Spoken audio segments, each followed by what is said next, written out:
All right. So, let's see. Let's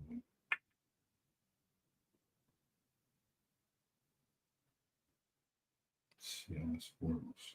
All right. So, Cuz is going to join, which is so.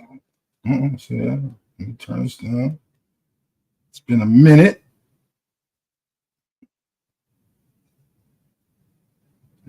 It's been a minute, so I'm glad Cuz is. We haven't chopped it up live in a minute. No, let me just tell him.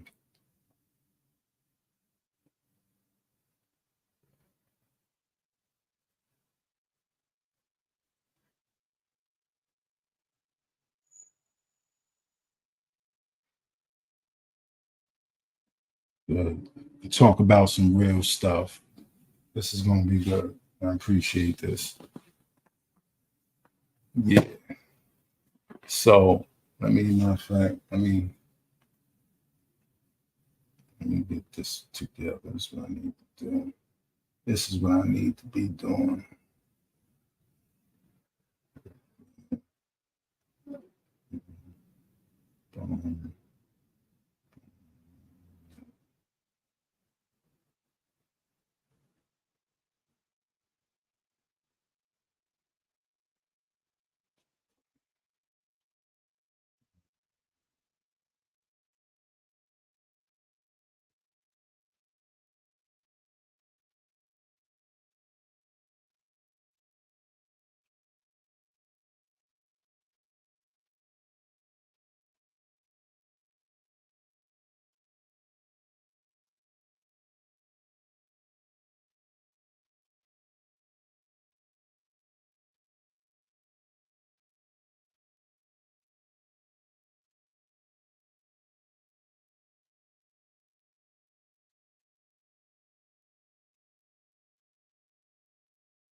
All right, so that's what we're going to do.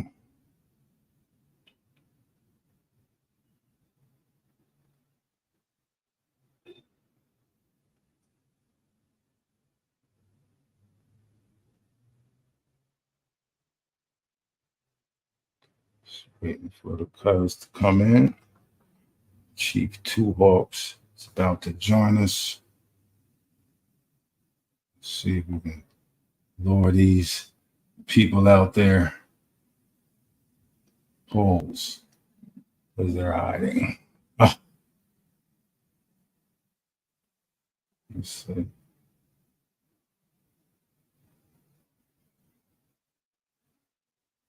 Let's see.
All right.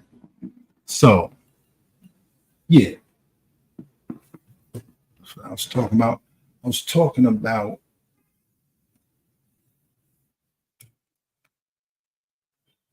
the reality of what's going on. What's really going on is somebody's scholarship was challenged. All right. They ain't like it. the fact that it was from Turtle Gang, and considering,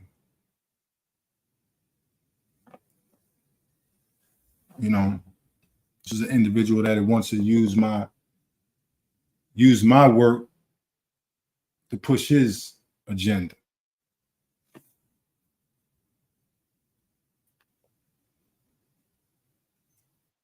Queen Ganal. Peace to the chief. All right, what's good, cuz? Because how you feeling? You tired, huh? I know you put a lot of work, huh? Yeah. You know, the situation with Miss Cat today kind of got me down. Oh yeah, that too. Yeah, Well, good to be here. Good to be here. See, wanted to tap in real quick. I heard some of the conversation going on, so I was gonna stay off today and just spend some time in my own little. But then, I don't know. I feel like I had something really I wanted to say. Just one thing led to another. So, but I'm glad you pulled up. You want to, before we get into nonsense, you want to talk about this weekend? Just yeah. So we're doing the first annual Machanticate Cultural Placemaking Festival this weekend. Well, this weekend in Providence. It's basically a 4-day event that's going on, and we're talking about the concept of cultural placemaking.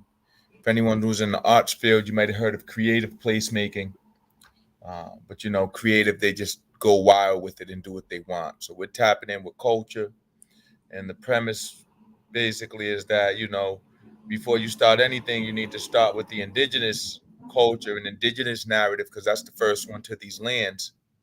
And then once you share that and promote that, you can build on top of that, because all of the other experiences come from there. So we got a few national, international people tapping in for the conference. You can check it out via Zoom. We're doing a webinar style one.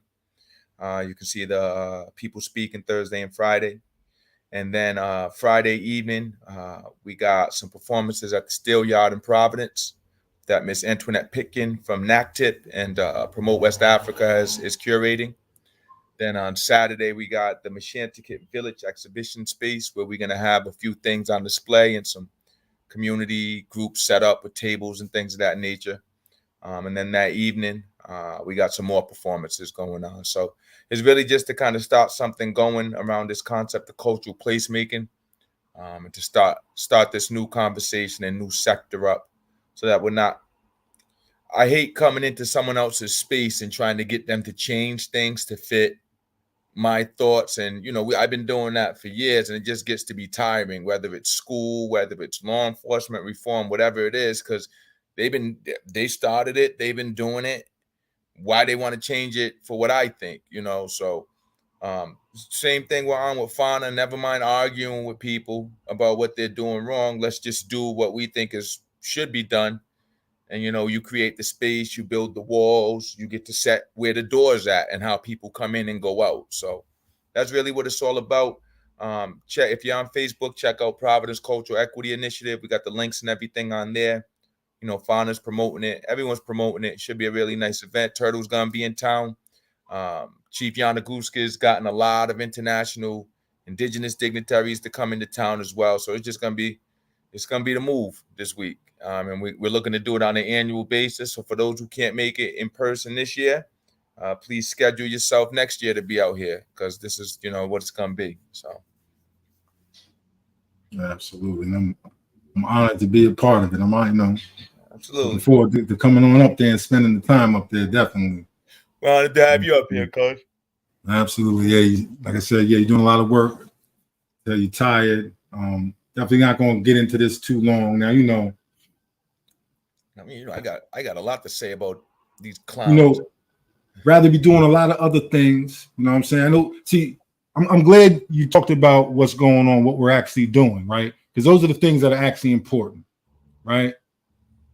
So these type things I like to say is like the commercial. These are the things that are going to bring attention to the real stuff that we're doing. You know what I mean? Us dealing with the slander and the attacks that come. Hopefully that, like I said, just brings a wider audience so people can really see what's the good work that's being done. So on that note, dealing, getting with that chamber, what do you got to say about the direction things have been going? Haven't heard from you in a while. Yeah, so this is my thing, cuz, you know what I'm saying? And I don't understand why everyone don't get it. And that's why I keep saying it. Besides on the internet, where do you see these people be Indians? The only place they're Indians is on the internet. You saw my posting this weekend. I was at the 348th annual August meeting of the Narragansett Indian tribe. That's the oldest. My people here in Rhode Island have the oldest powwow on record. I don't care what the tribes out in the Northern Plains are doing, and no disrespect to them, but I don't care what no one's saying. This whole concept of powwow originates right here in this Northeast. That's our tradition, our culture, our ways. And you see me out there around the other Indians, the same ones that a couple years ago, a lot of them, this, that, and the other, here I am amongst them. Because you know what? Whatever you was going to say it now. I'm here. You know what I'm saying? Say it now. So yes, cuz.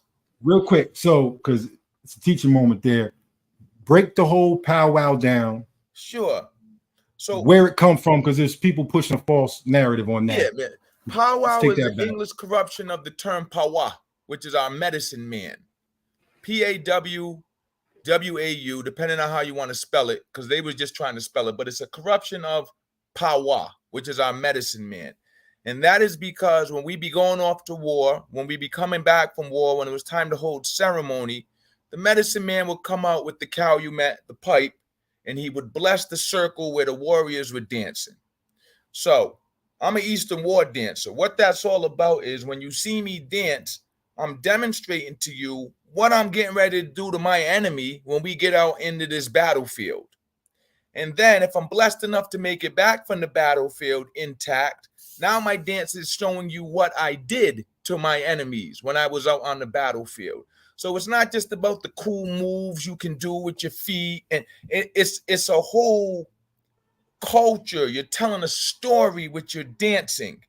You know, there's certain things that you don't do when you're in the circle because you wouldn't do that in a war, in a battle setting. You know, so you won't see that. There's certain regalia that you want. I remember I had on when I was just starting, I had on, it was a really nice like bone necklace, and I had one of the other warriors be like, nah. And I was like, what you mean nah? And he was like, because I could just smash that into your chest and you're dead. And I looked down and he was exactly right. So there went that piece. It was a nice looking piece, but it ain't fit for doing this Eastern War dance. Now, what you'll find is when you do the history, Wild Bill Hickok, whatever his name is, when he, after, they had, subjugated a lot of the family out west, and they told him that they couldn't practice their religion. So he brought this concept of powwow out west, and they adopted the culture out there as a way to be able to keep their culture and their religion going, but to say, oh, it's just a dance that we're doing. So then you had all of these other dance styles come out. That's where fancy dance, all of these things, and I'm kind of surmising, but it just shows you how the culture went around and how it was utilized by different nations who it's not even necessarily their culture, but they've adopted it because it was beneficial to them at a certain time in order to deal with the colonization they were dealing with. But at its roots, it's a Northeastern woodland ceremony. And it's not just a social thing. Like you see a lot of competition dancing and all that. That's not traditional. I've never been a competition dancer. I'm not going to be a competition dancer. I don't knock anyone who competition dances, but that's not traditional to me. I know why I'm in the circle. And I'm in the circle because I'm doing something that's been going on for thousands of years. I'm passing on a culture. I'm showing people how my people did things and the reason why they did it for thousands of years. So anyone telling you anything other than what I just told you doesn't know what they're talking about. They have no idea what they're talking about. They're probably basing it in something they learned from some European source that they remixed themselves, that they added some colorism into, that they added some American nonsense into, that they're now going to try to tell you what a powwow is. And what I heard, it was the Powhatans or something like that. Is that what they said? Yeah, yeah, that's one of the you know, but that man says that he calls Lenape chiefs black Aboriginal chiefs. So, you know, listen, and this is what I'm saying. So you can go on my IG, on my Facebook, you can see all of the quote unquote black Indians out there dancing. Where are these people? If they're the kings of the Aborigines, why we don't never see them outside? Ain't that the term? I'm outside. I'm outside. Well, why, when it comes to the Indian stuff, they ain't never outside? They ain't never around. Well, because we're around, Turtle. You know what I'm saying? It's not hard to bump into us doing the Indian stuff. Mr. Muhammad is having an indigenous. Why he doing his own new thing when there's things that have been going on for 348 years that he should be showing up to let us all know that he's the king of us all? But no, what's he gonna do? He's gonna do the safe thing. He's gonna do his own thing where he can control who comes in and who comes out, what gets shared, who says what, so that he don't gotta be challenged on nothing. And that's the sucker move. That's the sucker move. You got the 348th powwow up here in Rhode Island. Me and him got into it in the past. Bring yourself up here and tell me what it is here at this circle. Come show me and all my family. What was his issue with you? He's a clown, and I told him. That's the, you know, there's no other issue to have but that with me. He's a clown. Yeah. He don't know what he's talking about. Him and his fake honor crew. They're all a bunch of jokes. And I told him, one of them told me he was the regional for honor. I said, that's what it was. I said, well, where is honor Aboriginal to? The Americas. I said, nah. I said, because my Rhode Island's in the Americas, and y'all ain't Aboriginal to here. So X that out. Where y'all from? And you know what I'm saying? He could go, oh, you this, that. And that's my thing. Like, I don't care about the color stuff no more. Don't even bring it up to me. Who are you and where you from? That's all I want to know. Who you are and where you from, so I can figure out what my people's relationship is with you. Now, that don't mean that that's where it got to stay at, but it gives me at least some grounding to know where you might be coming from and what your perspective might be. And when I hear people like Dane Calloway, I think you just point out he's claiming some chief who was murdering other Creeks and all that sort of stuff. Like, come on. Yeah, listen, bro. They are trying to weave this whole the northeastern, we're like some type of sellouts, right?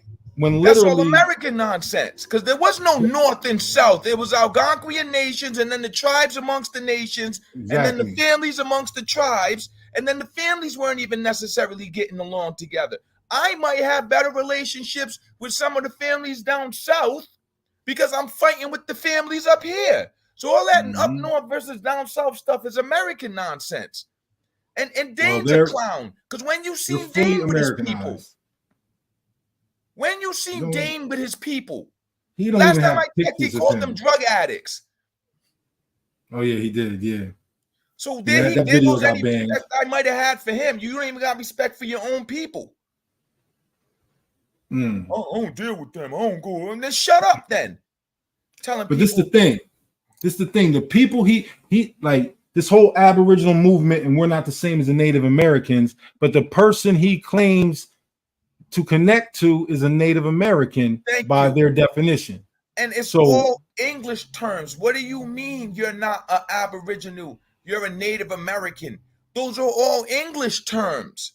It's all the same. They say they're not Native Americans. Well, what does that mean, though? I'm explaining to you. Because the Native American Party was I don't want to hear that. I'm the one who put that info out there. So I don't want to hear that. I know that. But listen, this is how they I'm gonna tell you how he interpreted it.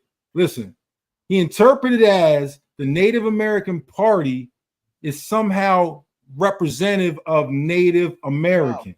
Wow. Let me clarify all that. When I said that originally, it was specifically speaking about the terminology used, nothing to do with the people. It was specifically speaking about the terminology, and I was explaining the difference between the term Native American, what it means under the law, and the term Aboriginal, what it means under the law. Has nothing to do with the people, because to be quite honest, if you're not with a tribe that's outside of U.S. jurisdiction like the Fauna Nations, you're a Native American. Everyone's a Native American because we're all U.S. citizens. So everyone's, it don't matter what you look like. It don't matter your skin tone. You're a Native American, like point blank. You're a Native American. You got a birth certificate. You're a Native American. Yep. So what are we talking about here? And they're all trying to do this colorism thing, and it blows my mind, right?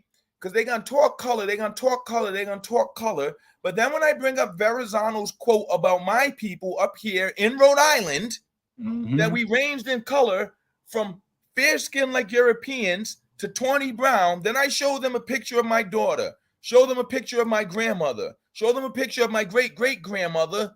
Nah, she's European. How? They've been saying this about us since the 1500s. Stop taking us a slice out of... It's the point. They're trying to somehow say that Northeast, we're more Black European than Indian, and they're more of the Indians. They're Black Africans because the Africans were brought there by the Spanish. So they didn't even look into the Spanish records. You cannot tell these people they're African, bro. With Jack Forbes, where he breaks this down, and he says that a lot they of the rewrote Africans, Jack Forbes' book. Listen, they rewrote the book. Huh? They rewrote Jack Forbes. Jack Forbes. They don't get to do that because Jack Forbes was an Algonquian. He's one of our people, so they don't get that. But his book now states that Negroes are from America. That's what his book says now. Indians are from America. The latest edition says Negroes are from America. Listen, Jack Forbes said that the Africans were escaping out of the English colonies into the Spanish territories because the Spanish crown said, we won't enslave you so long as you defend the crown lands.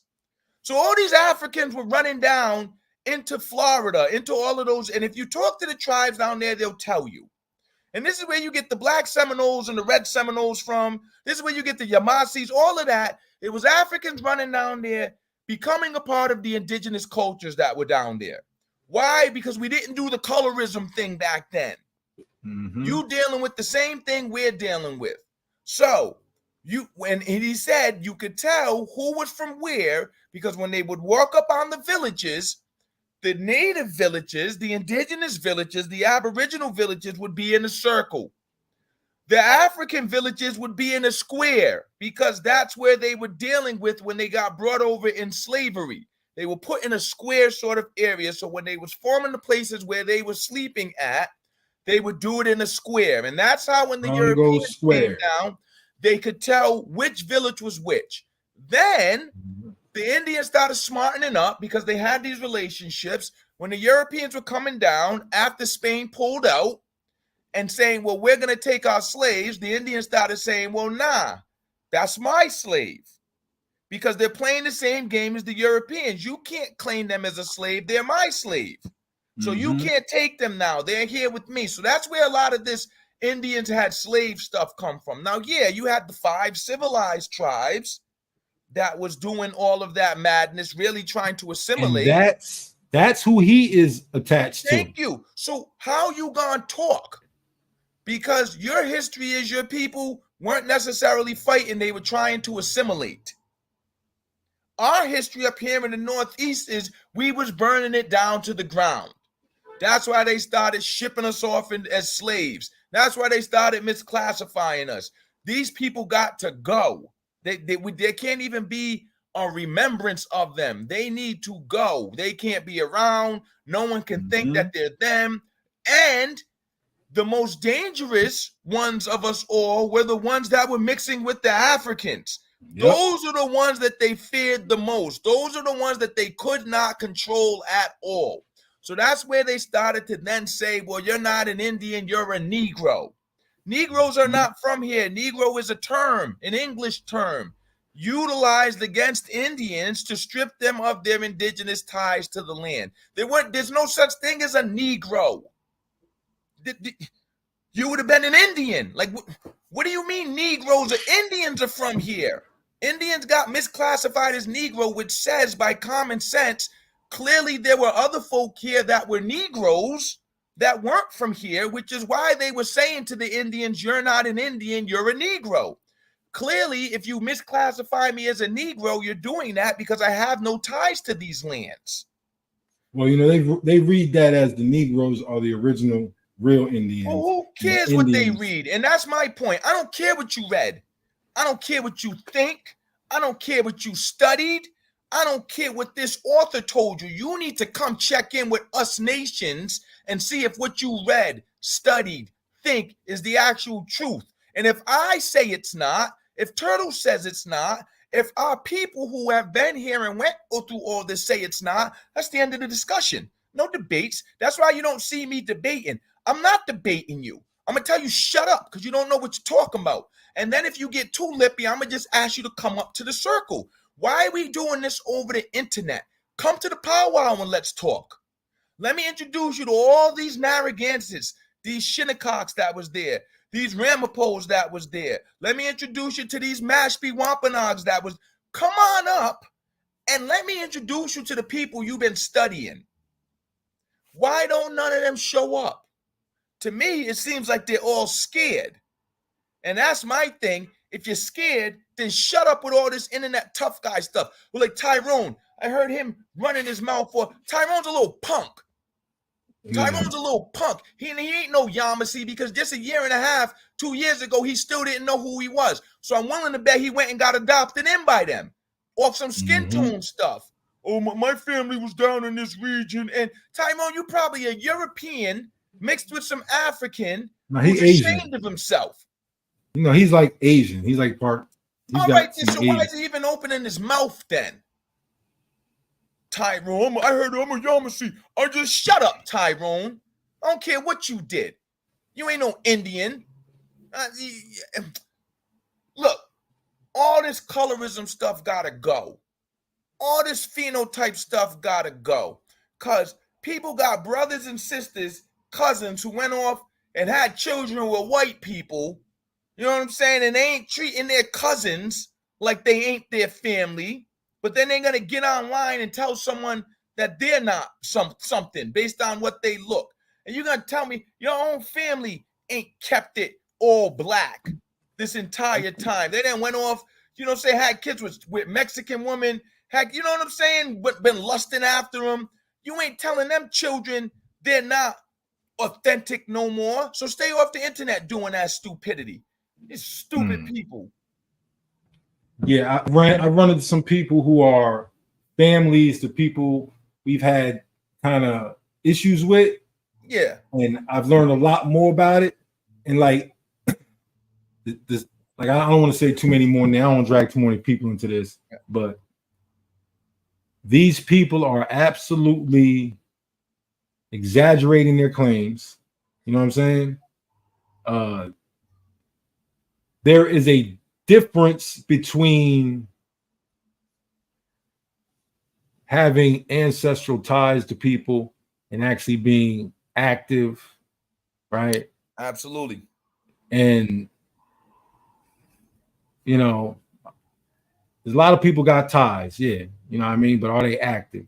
And those are the ones who should be, you know, that's who you should be talking to when you want to have these kind of conversations. You know what I'm saying?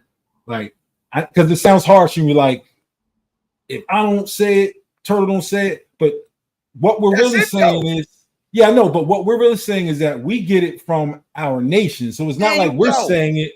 This is what is known by the nation. So I shared today. You can once again go check my IG. A very respected elder, clan mother from the Ramapo Nation passed away this morning at 1:10 a.m. May she rest in peace. Kathleen DeGraw Man Crippen. Now, we talked about that man line. You can see on here, that's who I learned from. This knowledge that I share, these things that we put out there, I've had people like Miss Cat smacking me in the back of the head, telling me, you know better than that.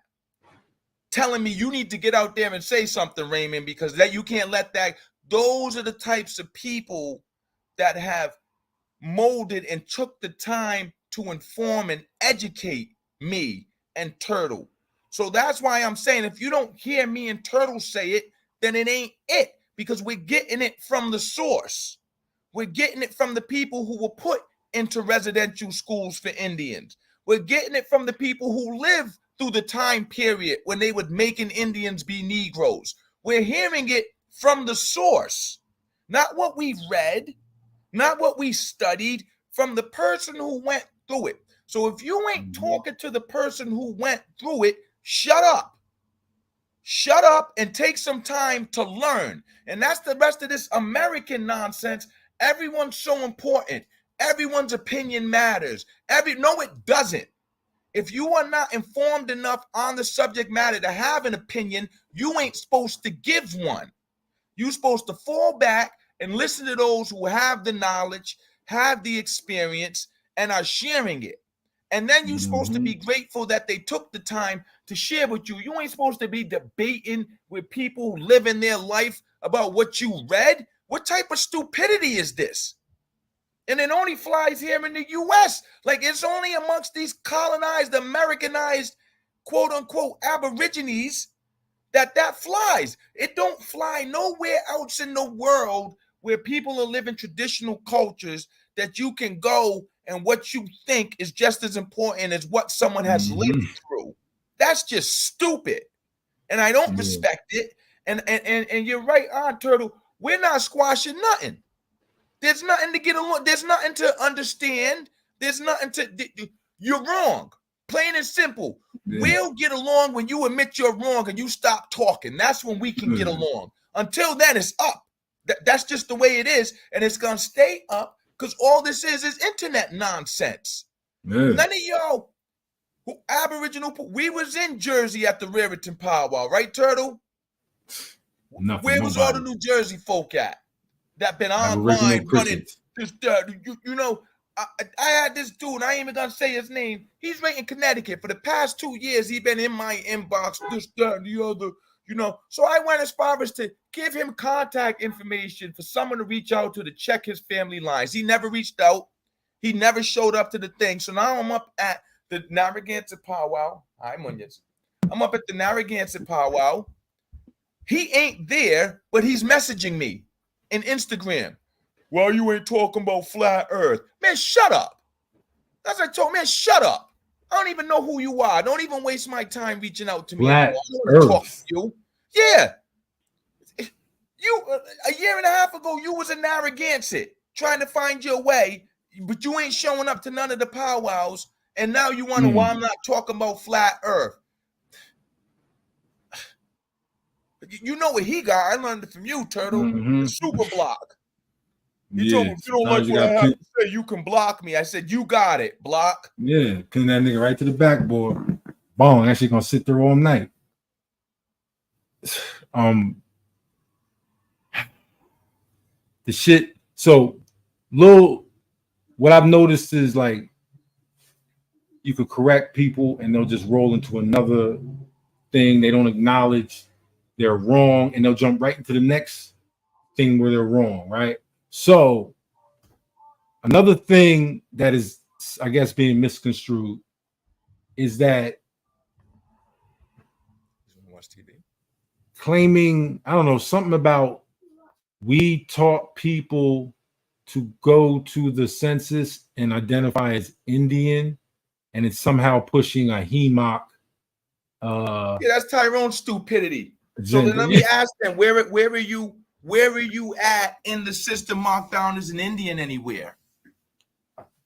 Let me ask people, if you're not gonna, when the census came around, if you didn't want to mark yourself down as an Indian there, then where are you marking yourself down as an Indian? On the internet?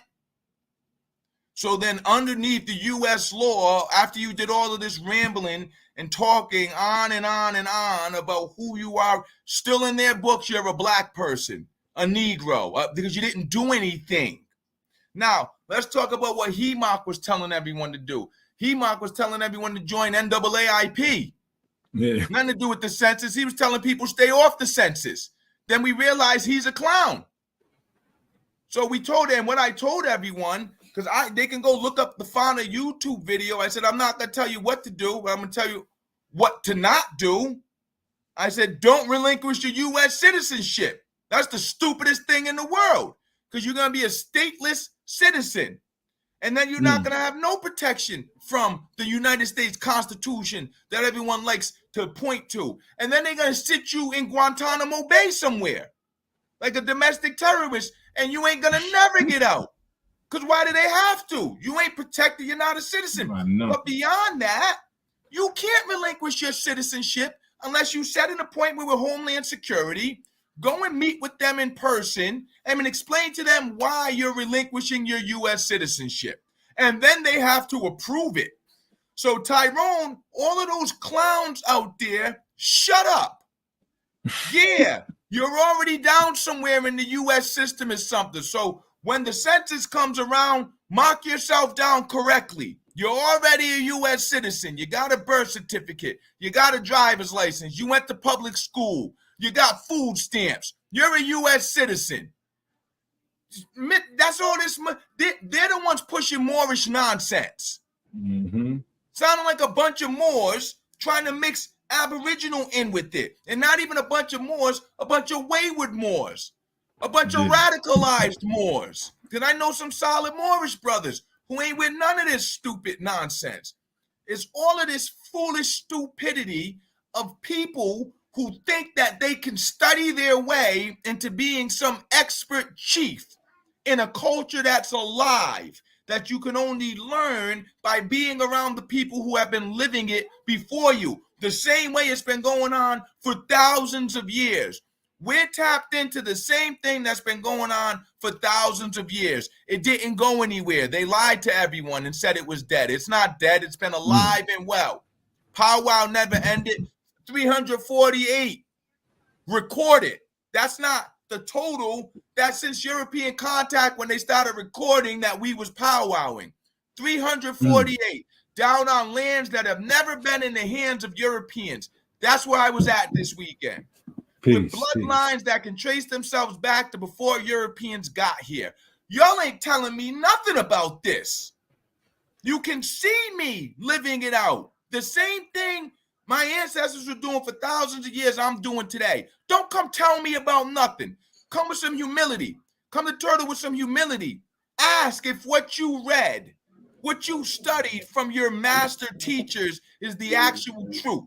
Because what we're going to do is tell you what a Miss Cat told us, what a Artie Crippen told us, what a Chief Man told us, based on what they were told and taught by those who passed it on to them. Artie's allowed us to learn and sing songs that were taught to him by a chief called Bright Canoe, that was taught to him by chiefs before him. So some songs going back 400 or 500 years we're singing because it was passed down. I don't care what you read. I do not care what you read. I don't care. Did an Indian write it? If an Indian didn't write it, I don't care what you read. Don't even bother telling me you read. Don't read. Come ask.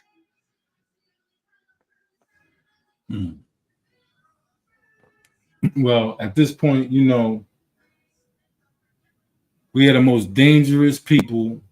Good. In regards to this, and there's some brothers, there's some powerful brothers, strong brothers in the Pan-African side that is getting at them too. You know what I mean? Good. So, and what's dope about this is allowing, like, the extreme nature of their claims now has made room for other people to accept perspectives that at one point, you know, they viewed as the extreme. Yeah. See what I'm saying? Now it's like, oh, okay, yeah. You know what I mean? So it's actually opening room for dialogue between people who 2, 3, 4 years ago might not have been conversating. You know what I'm saying? So there's, you know. I want to shout out the brother who said to you, Turtle, yesterday, you know, I saw your video. He said, you know, we got to address this because if we don't address it, you see what happens. And that's the same thing that happened with that strong walker clown. We had a bunch of people just leave him alone, leave him. And no, we had to get on his neck. so that the people out there would finally see, oh, wait a minute, hold on a second. It ain't what it is. So, you know, shout out to all of the people. I don't care what your ideology is. If you're seeking the truth, then respect and honor to you. Because it's a journey. We've been all caught up in this madness and this nonsense. All of these different lies been told to us. And the only way we're going to get out of them is to have the dialogues and to talk.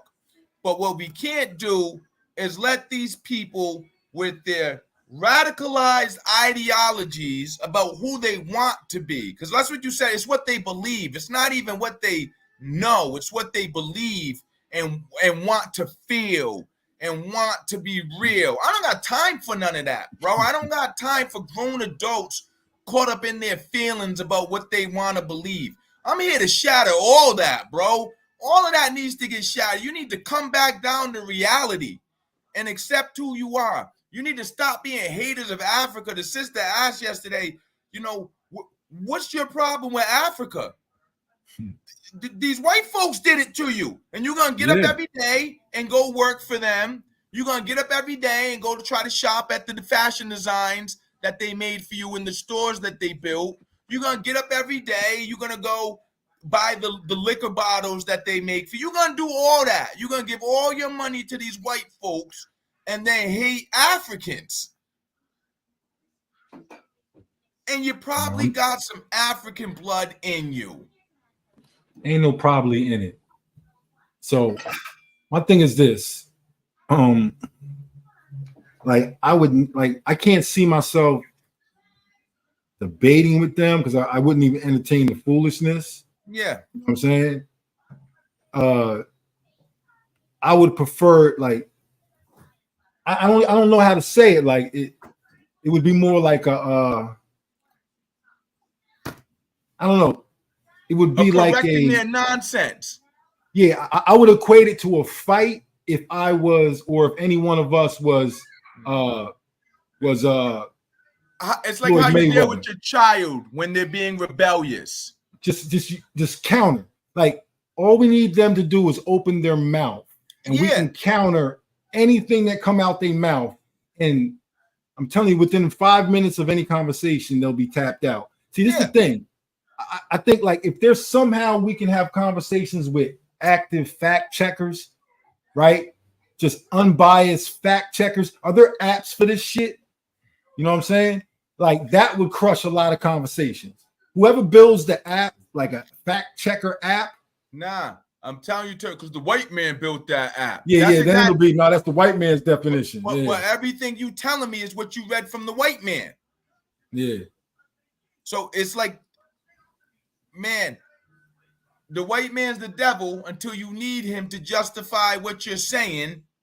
Then he's the expert. Mm-hmm. So now I can't take you serious at all. You just jealous of your white dad.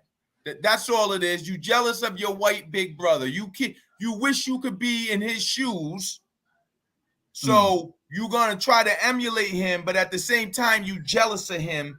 So he's whack. They're one of those people, like on the block, like you can't have it both ways. Thank you. Your whole style's built off of this dude, but when he's not around, you running your mouth about him. And then when he come around, you straighten up and want to dap him up. And you know, nah, man, nah.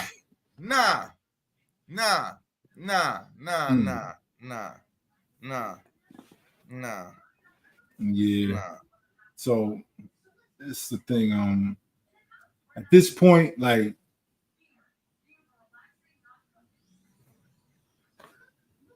I'm not with, like, I don't understand why it just can't be a conversation about the information.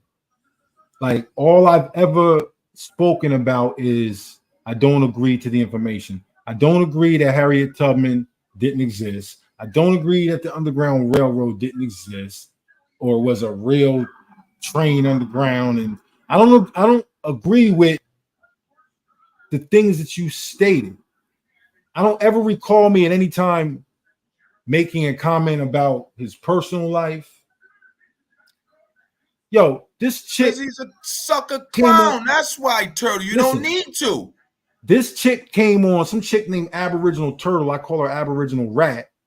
She came on and is running my name. Your name is such and such. You're born such and such. And I'm like, well, if you know that much about me, come send somebody like that's like some, like, what the fuck is this? Some threatening shit? Yeah, like what world do these motherfuckers live in? So what? That's your name. So what? Yo. So what? But this is the thing. I don't like I'm somebody, I don't like to be bullied, right? Yeah. I don't like to be bullied by a 300-pound person. Yep. Right? So I definitely don't like to be bullied by somebody who in no frame of would be attempting to bully me. You can do right back to her when she's like, her info can be found out. So what's the point? Yeah, that's what I'm saying. What is the point? What makes a person think that is gonna like affect, like, see what I'm saying? It's like and clowns. Yeah, like I'm trying to get. Can't. That's what I'm saying, Turtle. We can't try to rationalize it. We can't try to find the sense. There is none. It's a bunch of people living fantasies because in their real life, they go to work or they're just low on the totem pole in their real life, and they can come here on the internet and make up a fantasy for themselves. And then they can get a bunch of people to be an echo chamber for them, and they can rise to the top, and they don't got to look no one in their eyes. They don't got to do none of that. They can just live here on the internet and be the superstar and the chief and all of that they want. That's what I'm saying. They're not going to ever come outside, though. It's like the dude who's in the window watching everyone out on the block, and in his mind, I could do that. I could be out. But you don't never come out, bro. You don't never get out. When you do come out, you getting mushed. They taking your money off you, and you going back inside and crying again. You know what I'm saying? Like, in your mind, in your window, you're the baddest person on the block, but you won't come outside. Mm-hmm. And they're just doing that in the indigenous space. Mm-hmm. So let me ask you something. So the brother's pushing a narrative that somehow I'm jealous of him, and I've been watching him since 2016. Like, I'm trying to ask you, let me just look at this, bro. Let's think about this. The life I've lived for the past 12 years, I'm living in New York. I'm filming for celebrities, legendary people. I'm getting paid to do educational documentaries. I'm really living the life I love in my territory, amongst my people. Where am I going to say, let me stop this and go? He's projecting, brother. Projecting. He's projecting. I'm glad you saw it. He feels about you, he's saying you feel it. And that's a mental issue. I'm glad you said that, bro. Everything is that. It's been it the whole time. That's what all this is about. That's Turtle. They look, they see, they wish they could do that. They make up these fantasies for themselves where they're actually doing that. Then when reality comes and checks it, their ego kicks in, and it's not me, it's you. You're jealous of me. You wish you was me. You wish you. It's just all projection. And that's what I'm saying. There's no sense in trying to build a relationship with someone who's projecting on you. Nah. Oh, no, I don't. It's the whole thing. I don't ever remember at any point in time, like, he's like, I would never work with you, bro. Listen. You can't work with us. Like, you are a known plagiarizer. You would listen. That might be the realest thing he ever said. Yeah. You would never work with us because you would never get the opportunity to work with us. You will never have the opportunity to work with us, Dane. You can't come to the circles we're at. You can't meet the people we know. You can't sing the songs we sing. You can't go to the UN like we go. You can't, you'll never be able to do it, Dane.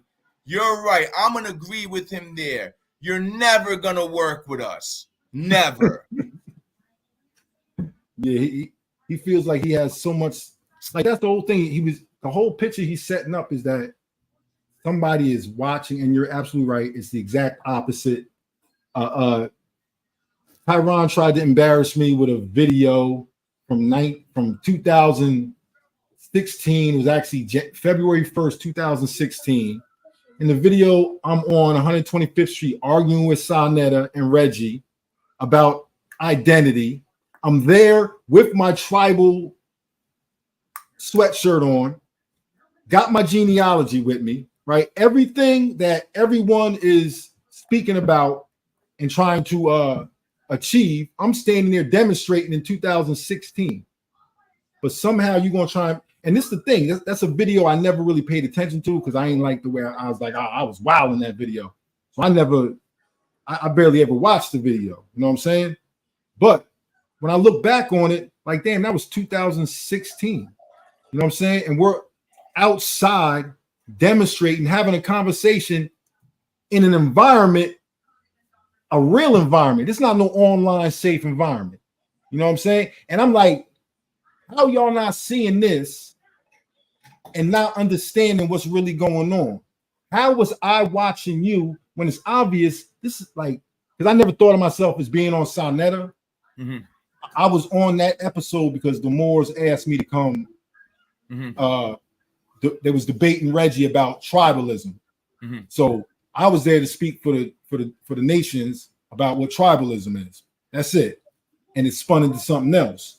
But I never thought of myself as, I was on Sonetta before. I tried to stay off of it intentionally.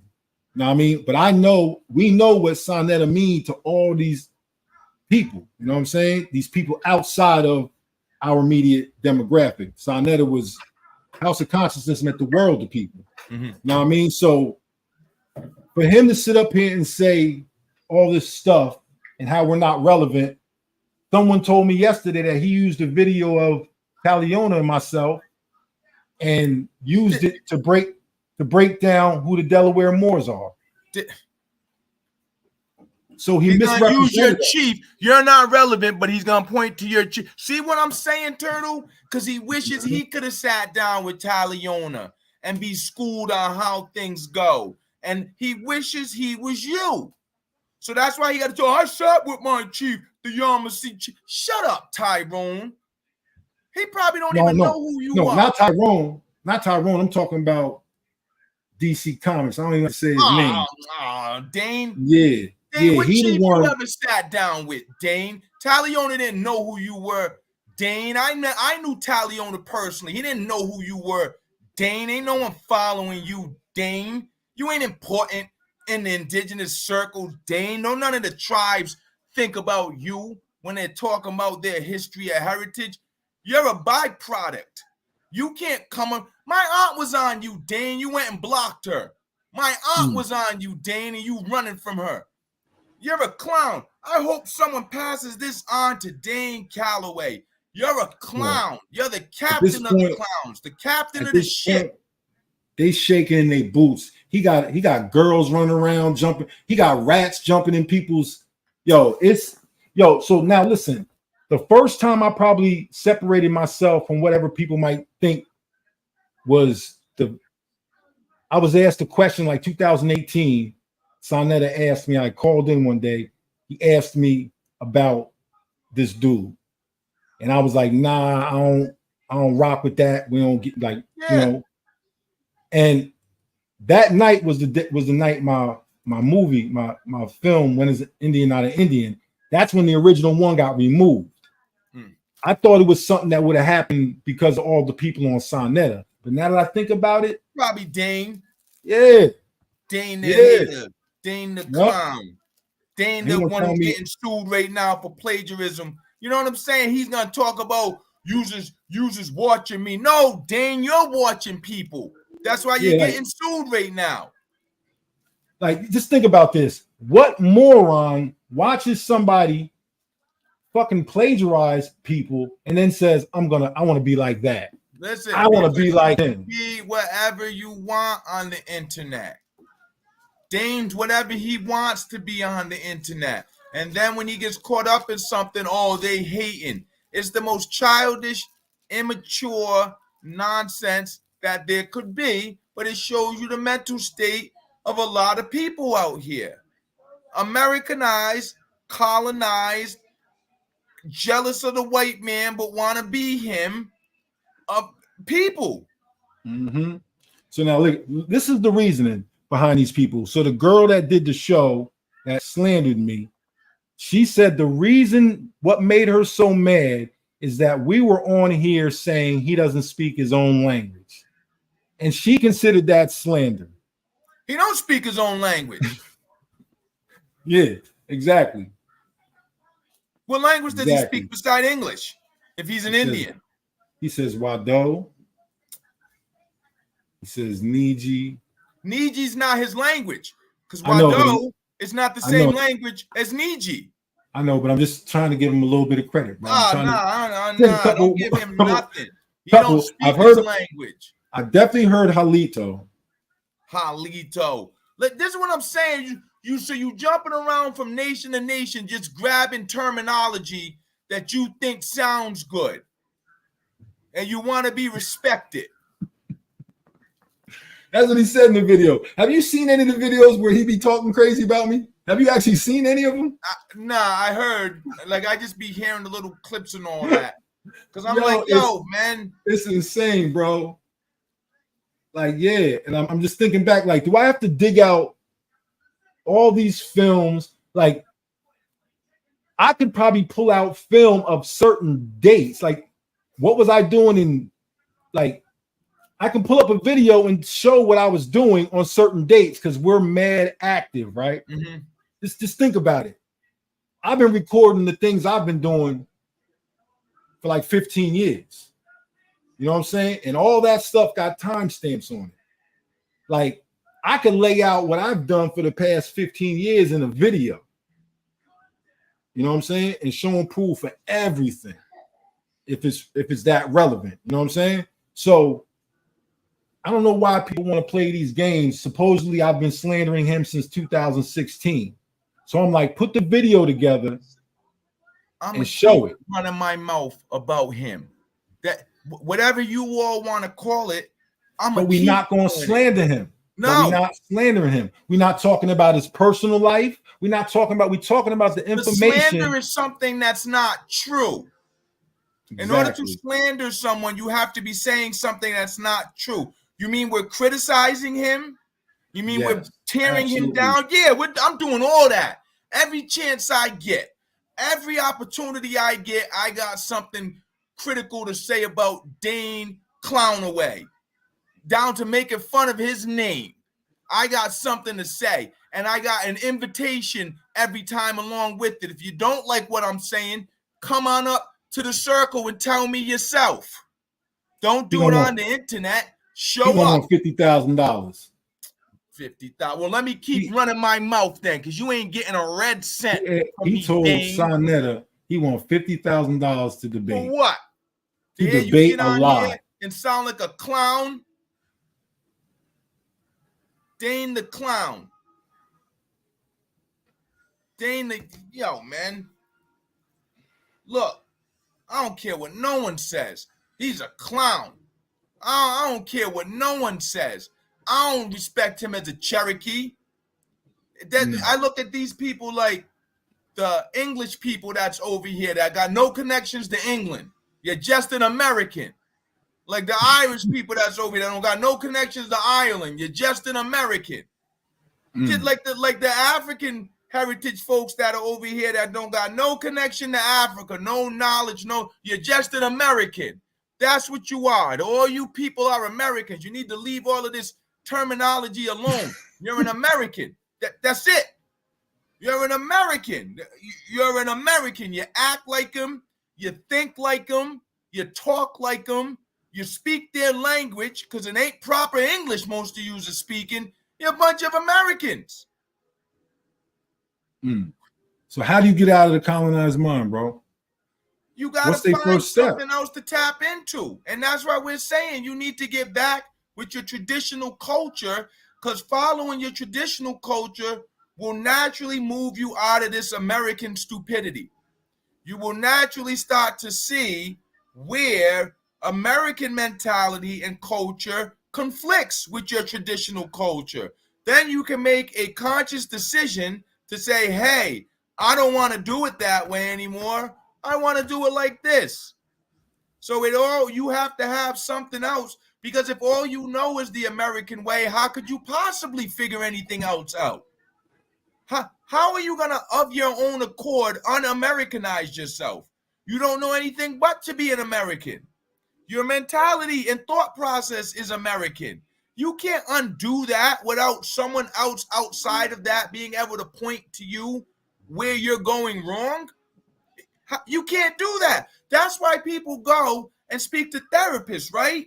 They know something's wrong, so they need someone with a little bit more knowledge, a third person perspective to give them some guidance on where they're seeing things incorrectly. You need some cultural therapy. That's what you all need. Listen, we are going to offer, I'm going to offer some therapy classes. All right. I'm going to offer these people opportunities to come in here and be completely honest and open and just say, you know what, we can put everything, just act like you never said none of that dumb shit, and let's just have an honest, open conversation. We'll call it therapy. No. Because, see, now we're not being legit, because you know you ain't coming around no Indians after you said a whole bunch of nonsense. You know what I'm saying? It'll be online therapy. They're like, oh, we're going to forget all. No, you're going to hear about online therapy. Listen, it's going to be online. Hear about all of that nonsense. You're going to swallow your pride. You're going to apologize for it. Then we can get down to learning. Well, that's the basis. You might get beat up, to be quite honest.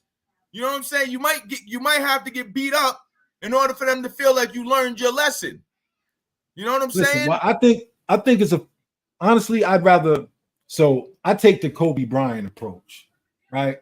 So this is how I'm looking at the game we playing. The man that's sticking me, I'm looking beyond him. I already know I'm gonna get past him. I'm looking for the help. Where the help coming from? I'm playing the help. He already done. So these people like that oppose us, like these couple of people that are the ringleaders, I'm really looking past them and looking to the people that they misinforming. You know what I'm saying? And that's who I'd rather help. I don't want to help them. You know what I'm saying? I want to help the people that's behind them that they're misinforming. See what I'm saying? So they're so attached to these people. You know what I mean? I would like to be able to have a therapy class for those people, not for these motherfuckers. See what I'm saying? For a motherfucker that can sit down and go, well, he taught me this, but what do you have to say? And then, like you said, we'll give them what we have to say, and then they can make up their mind between the two. You know what I mean? But I'm trying to get past them. Somebody come pick this nigga, get him off me. You know what I mean? Like, I'm looking past them, bro. I'm looking to the people that actually are looking to them for some type of guidance, that really need just a few things to set them on their own path, because we don't want them running behind us. We want to be able to set them on where they go on their own. But they got to come down to some humility and respect, Turtle. And that's what I'm saying. Like, we can't. I think they can. I don't think the leaders can. I think they've dug their grave. I'm with you, because the leaders is done. Like I said, it's up. It's up. But for the other ones, they have to start with the two basic concepts of humility and respect, because those are fundamental to any indigenous culture. You're not getting nowhere in any tribe if you ain't practicing humility and respect. And that's what I'm saying. It's American nonsense. I'm just as important as you are, no matter what. No, your life is valued like my life, because everyone's life is valued. But no, we not the same level of importance, because we ain't both did the same thing. And there's certain circles where you're going to be more important than I am, and I need to shut up.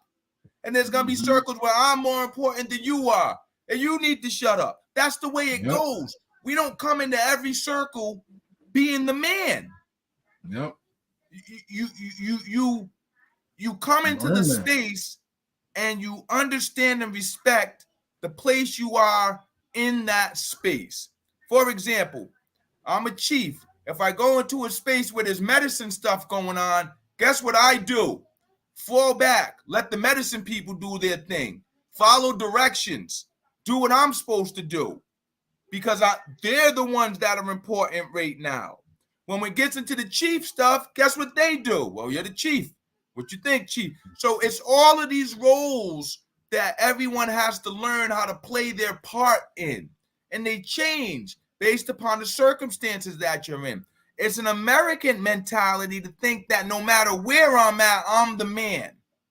And if I'm not the man here, I need to do something to be the man, because that's all American nonsense. So that's what I'm saying. For these other folks, even if we are to reach out to them, are they coming with humility and respect?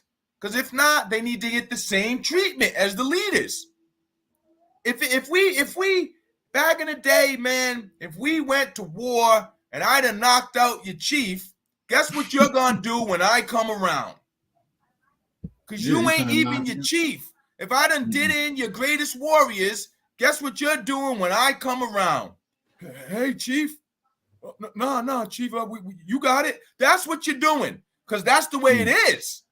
I don't know how it was before your chief got captured, but the way it is now, I'm the chief. You pay me respect. You show me some, you know what I'm saying? That's the way it goes. And then you figure out how you operating in this new space. All right, so this is a good point right here.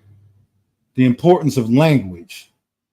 How has language changed your life, Chief? Because you speak, like, I don't want to sound like the white guys. You speak real well. I don't want to say that, but I know the challenge it is to be able to speak our languages. And, you know, you're one of the better speakers that I've been around. So tell me what that means. But I don't think I speak well. I think I'm trying to get by with, you know, the best I can. But speaking another language, it consistently reminds you that there's something different that's still going on.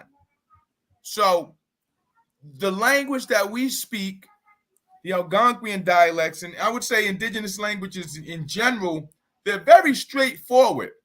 They say what they mean. It's not like English, American English, where dope means the drug, but it also means something that's fresh. It ain't like that. This means this.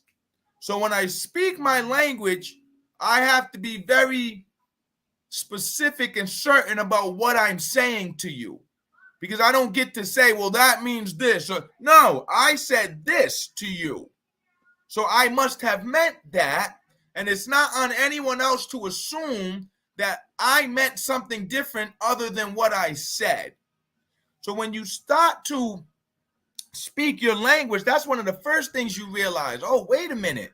Once again, there's a lot more integrity and in respect in my culture. You then start to understand where these words originate from, why they are utilized, and then you start to seek out others who can speak the language better than you. So now you're tapping yourself into hierarchical structure, because if you don't know the language, you can't come into the space acting like you're the language king. You can't even speak. So you got to humble yourself and go and ask if someone will teach you, and then not be mad if they won't teach you. You got to come back again. And so it plugs you into a different way of thinking. And with your language comes your culture, because if you're speaking a different language, then you're clearly doing something different than what you were doing when you were just speaking English. So yeah, that is exactly right. When you start to speak your other, I mean, think about it. For those of us who learn to speak Spanish, right? Don't you feel like maybe you can connect with the Latino culture a little bit more when you know their words? Like when you can tell the difference between the foods, and like there's a lot of Cape Verdeans up here. So some of them call this soup that they make manchupa. Others call it cachupa. And it depends upon which island you're from. So if you're from this island, you'll call it manchupa. If you're from that island, you'll call it cachupa. And in them woods. There you go. So you know what I'm saying? Pish Kanawa versus Pish Kanash, right? Yep, the Pish Canal. The same thing, mean the But if same you're thing. saying Peach Kanawa, I'm gonna be like, oh, what you Lenape from down in Jersey? And if I say Peach Kanawa, you're like, oh, what you up in the? So you start to realize these little different subtleties that are tied in with language that help you understand that there's something different going on. And if you notice, the first thing they do when they colonize is make you stop speaking your language. That's the first thing they do. You're going to speak this now. What they do to Kunta, they changed his name, right? Changed his name, which You represents your you're language. this. Remember, a people, their language and usually the land are the same name. So when they're telling you they're changing Kunta's name, it's relevant to their changing his identity. You're here now. Your name is your language and your land. I'm Lenape. I speak Lenape. I'm from Lenape-Oakton. There you go. You know what I'm saying? That's who you are. That's why when I spoke earlier, I said when you just leave people a description of themselves and that's all they have to go by, black is what they have, and they're going to grab everything that's black. So if you got something in your culture that's black, you better lock it up because they're coming to get it. Yeah, that's all you left these people. There's the black chief. No. Yeah, no, he's a Lenape chief. Don't do that. They doing what they mad about that happened to them. So I got a great story. Word is Einstein came to the concepts of the theory of relativity because he learned new. Einstein was married into the Lenape family.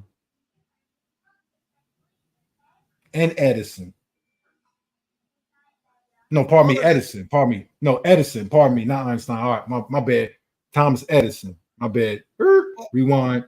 Take it back. Thomas Edison was married. We're just flipping indigenous knowledge that they got.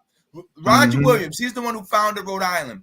He's credited in American society, Western society, with the concepts of freedom of religion and freedom of speech. You should have the right to say what you think. You should have the right to believe what you want to believe. He got that from my people because he got kicked out of Mass Bay Colony because they didn't want to hear that.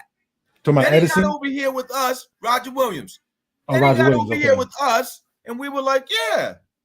Well, we don't necessarily agree with what you're saying, but you can, because I don't agree with what they're saying. And they don't agree with what I'm saying, but we all gonna say what we think. So these fundamental concepts that were so revolutionary to Europeans, in my opinion, my humble opinion, usually have their roots in them having an epiphany watching us and how we engaged and being like, wow, we should be doing something like that. How much better would it be if we was doing like they was doing, and then the ego kicked in by the people who followed them?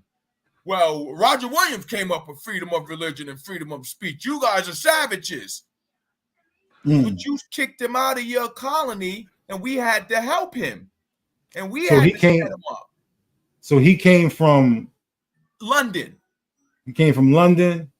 Then he settled up there. Okay, he was in Mass Bay, and then they kicked him out because they called him a religious fanatic. So he was a Puritan? Yes. He got forced out. In the winter. The Pokanokets helped him. Then he was settling over in Pokanoket territory, and Mass Bay said, nah, this is our jurisdiction. You got to go across the water into Narragansett territory. He got into Narragansett territory. One of my grandfathers, Canonicus, befriended him, but some of the sub-chiefs were not having it. So my other grandfather, Canonicus's nephew, my Antinomi, told him, go settle over in disputed territory that the Narragansetts and Pokanokets were fighting over, and that's where you get the settlement of Providence from. And then him being there, he was watching the Narragansetts, how we interacted with everyone, and he started writing down our language because he wanted to understand it, and started trying to explain to these other Europeans, these people aren't savages. I live among them. They're better than we are to each other, the way they treat each other. They have more integrity. They have more. And then guess what he did after the King Philip's War? Sold some Indians into slavery. So, you know what I'm saying? Like, it's all comes down to these people ran from somewhere else, operating under a certain paradigm. For the most part, any of the new thoughts they had were coming from them observing how the indigenous folks were dealing with each other. That's where all of these thoughts came from. This new way of doing things, this new way of engaging with the world, down to having a republic sort of governance where everyone was treated equally and you have representation and a constitution. That's all us. Like that, they had a king who was a tyrant. Who they had. That's what their culture is. So anything outside of that, they got it from seeing what we were doing and interpreting it into their own structure. Yes. All right. So I'll be right back. Okay. My son's calling. 1 second. I'll be right back. Yeah. Take your time. So Chief comes back. What I do want to talk about is, because he mentioned Cape Verde. So I want to talk about some of the connections that we have in the Northeast with obviously African ancestry and some of the stories that support what it is we're trying to claim, not claim, but show people. Because you got to understand that a lot of the images that these people use are, like, for the most part, most of them are images of Two Hawk's direct family. Right? A lot of them famous pictures, the Algonquin pictures, those are his direct family. Right? And these are the pictures that these abos will use to push their agenda. But it's our ancestors. And so when we step in and try to correct the narrative, this is where all this jealousy and all this, see, the issue is more people can relate to their narrative than to the truth. Because, keep your head, okay.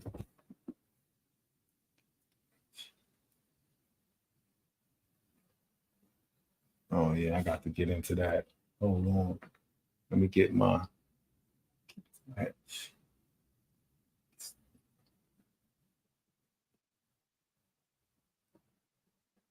going to have to come up and share some of that with me. You're going to have to come up and share some of that. So, but listen, so, like I said, there's a big divide, Two Hawks, and they like to use a lot of the images of our ancestors, Eastern Woodland.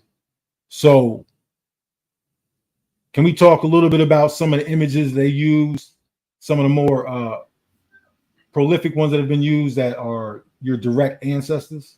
Yeah. And that's amazing to me. And that's what I'm saying. Like, don't appropriate my ancestors, but try to X me. I am my ancestors. Those people were fighting and doing what they was doing so I could be doing what I'm doing today, so that I could pass it on to my little children. That's what the whole point is. Traditionally, the thought process is you're borrowing the world from the future generations. So your whole goal is to structure it in a manner where when they receive it from you, it's in a better state of affairs than when you got it. And that's what the ones before you did. So yeah, they always put up pictures of my Uncle Chief Sunset. At one point, they were trying to say that he was a Siberian or whatever that is, but he was the full-blood one there. And then the ones next to him who look more Negro, they're saying, oh, but no, we was a mixed people by that time. But that has nothing to do with our culture. That has nothing to do with our bloodlines, our heritage. When we allowed Africans to come and be amongst us, we were showing kindness to them because of how they were being treated by Europeans. We were also slaughtered in the wars. People forget that we were slaughtered in the wars. Like, they chopped off our chiefs' heads, they killed our women and children, and then they shipped the men off into slavery. That's what our experiences up here. And then after that, they started telling people we were Negroes, which is so insane, because if the Negroes are the actual Indians, then why did we get called Negroes? Mm-hmm. So yeah, man, they'll throw a lot of nipmuck pictures up, and I know the nipmuck people. They have a powwow. It was 2 weeks ago. They'll throw the nipmuck people up, but they won't come up to their powwow and pay their respects to them. They'll throw the Narragansett people up, but they didn't come up to the powwow to pay respects. They'll throw the Pequots up. I was at the Eastern Pequot Reservation a couple weeks ago. You know what I'm saying? Mm-hmm. You're going to throw up pictures of Pequots, talk about their Negroes when they're Pequots, but you're not going to come up and pay your respects to these people who are alive today. It's the most outrageous, disrespectful thing you can do. And I don't care that you're sharing my ancestors with people who didn't know. Don't share them if you're not going to do it the appropriate way. Mm-hmm. Don't share the pictures if you're going to do it to be disrespectful and racist towards someone else. $5 Indians ain't real. Keep my ancestors out of all that stupidity. Put your ancestors up. Why are you not posting pictures of your people? Why are you posting pictures of ours? And then on top of that, you're going to disrespect the Northeast, tell us we're traitors, while you post pictures of our ancestors. I'm not with none of it. I'm not with none of it. And I see Facts or Frauds. Is that that looks like one of the Iroquois dialects? Yeah, I'm trying to I'm looking into it now. Yeah, that looks like one of the Iroquois dialects. Aquanine Nitamp, Ascata Squamps, and peace be unto you, friend. How you doing? Thank you for sharing the language because it's very important. Yeah. You know I recognize the hatch. Yeah. Hatch, but I'm not that advanced. So yeah, you know, that's what I'm saying, Turtle. Like, I know some of this Narragansett dialect and some of these like Southern New England dialects. I don't know any of the Haudenosaunee dialects. I don't know the dialects when they get down to your region. You know what I'm saying? So I appreciate it, but I got a lot more work to do in terms of being considered any sort of expert or person to go to when it comes to language stuff. No, the Europeans weren't all white people at all. There were a lot of, because there were Moors involved in there who were African and European. And then there were dark-skinned Europeans that came over. That whole thing, and that's what the other part, I'm like, I need to know who you are, because you could be a descendant of those melanated Europeans that came over that was taking my lands from me. Why am I link up with you? Because we both copper colored. Like, so let me ask you this. Does that mean you carry the agenda of those people? Of the who? Let's say people find out that their ancestry, that the people that came, that they're descendants of people who came here with malicious intent. No. Does that mean, are they what you could be doing is saying, yeah, these are my people and I want to make amends for that. Okay. That's what should be going on. People shouldn't be running from their heritage. That's who your people are. What can you do if now that you know who you are and where you come from, what can you do to address it? Because ain't that what we want white people to do all the time? Ain't that what everyone wants white people to do? Mm-hmm. And they get sick and tired of white people saying, well, I wasn't around back then. But here you are.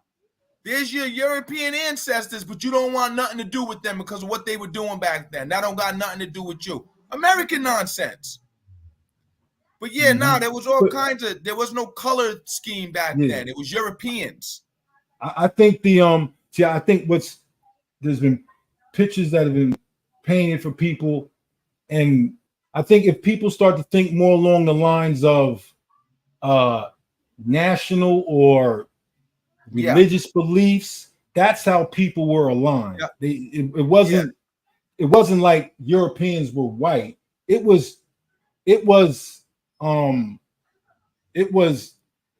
the term, the religious term for the different groups of people? It was different denominations of people coming at different times that were all like, the first wave that came was purely Puritans. Then they had some people who were I guess weren't as much of zealot as you know, they weren't as religious, right? So you had different religious groups coming.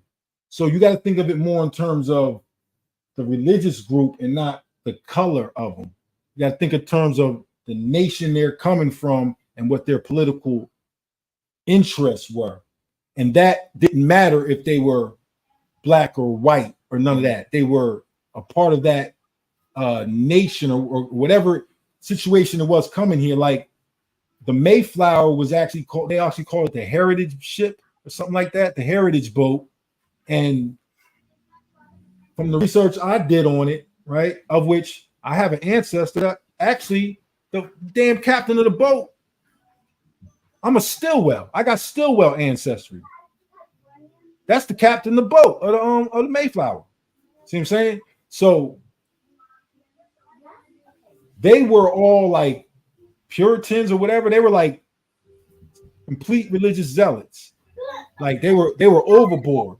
But there was a group of people with them that weren't as religious. And when they got there, they decided they couldn't live together. What was it? The city on the hill they were creating, right? Is that what was it? No, I think that was Mass Bay. That's what I'm saying. Like that was Mass Bay, and that's where Roger Williams got kicked out of because they were like, nah. Yeah, they were kicking people out. Yeah. Like it, yeah, and I think that's a great point. Like, and you can even look at it today. If you look at the differences going on, let's say between like the Muslim population, you have like the Sunnis and the Shias. I think my uncle went over. He was serving in the military, and he got over there, and he said that's when he realized for the first time in life he was an American. He said because looking at them, he couldn't tell the difference between them by looking at their skin tone, and it was all different variant colors of skin tone, but they was all fighting with each other over their religious and philosophical beliefs. That's what the dividing line was. And to your point about Christianity, you got Baptists, right?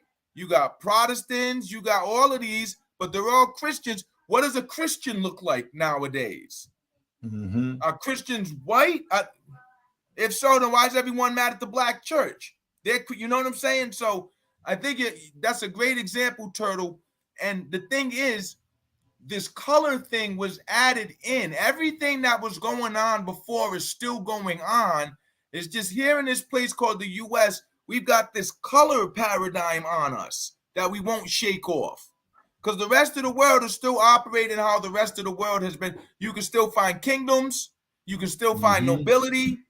This democracy thing is the new thing that the wrench they threw in there. And the reason they did it is because they couldn't be nobles. They couldn't be the monarchs. So they get over here. They get a taste of freedom. They get a taste of what it's like to have something. And they don't want nothing to do with that monarchy stuff anymore. We're going to be Americans now. We're going to live like these Indians is living. We're going to do all of the things that's in our heart's desires because we can't do it back home. So we're going to do it all over here. That's why it's the land of opportunity. That's why it's the place where you can come and make your dreams come true because you can't do that nowhere else. There's structures and hierarchies in the way things go. And that's how most of the world operates except for over here. So yeah, brother, all nations in Christianity, like Turtle said, when the Dutch came over, it wasn't the white people. It was all of those folks who were operating under the Dutch East India Company and the Dutch West India Company. It'd be like right now if the U.S. Navy came into town. It ain't no white person. It's a bunch of people underneath the U.S. Navy that's in your port. Yep. Same situation. That's a great analogy to make it. Now, see, I think another thing people don't really realize is that how we see the United States, like we probably look at the colonies like they were pre-United States. The colonies were not pre-United States. They were trading posts that had villages built up around them, and them people were only coming there to work, save money, then go back. Like primarily, that's what this was set up for. It wasn't set up for people to come here and live. That didn't happen until the Revolutionary War. Now, this is something I think people miss out on. I want to create like a game, like for when we bring people up and interview them, where it's just, you just say 2 words, you know what I mean? Or you say a word and you tell them, what does this make you think? You know what I mean? Paul Revere. You know what I mean? What does Paul Revere make you think? The English are coming. English are coming. Yeah. Is that good or bad? Yeah, you're right. Because for my people, that's a good thing because That's these a good Americans thing. are out of control. Yeah. They breaking treaties. They don't, you know what I'm saying? They ain't paying what they're supposed to pay. Exactly. But but to Paul Revere, he's letting his people know the English is coming. Get ready, get your guns. We about to get busy. So they teach us Paul Revere from a perspective that he's a hero. Yeah. But really to us, he's a traitor because all them people were traitors to their nation. And I can't respect a man that is a traitor to his own nation. You see what I'm saying? So that's what I talk about when I say perspective. And then if you follow that all the way up, right, you can have a better understanding of where people at in terms of their minds being colonized. You know what I mean? How do you see these people? That's going to let you know what position you come from. So if you understand Paul Revere was not a hero, George Washington, none of these people were heroes. You know what I mean? What was really going on in America, right? So that was a big change for America, right? But the biggest change that affected with race was after they freed the slaves, 1871, they established the Naturalization Act. And that brought millions and millions of white people to the Americas. Within the next 30 years, like 12 million Europeans came to the Americas. These are the people that they're trying to say are the Slavs. This is when the Eastern Europeans came here and they got set up with the Merrill Land Grant and all those collegiate things Martin Luther King was talking about, how they gave these people money, right? Those are the people that came here and threw the balance off. Because prior to then, America, United States was more of a nation full of people of color, right? Because you got the colonies, right, that were predominantly filled with the Europeans. But beyond that were where all the people of color that had the farms that when we talk about our ancestors had land, they were living all over the land.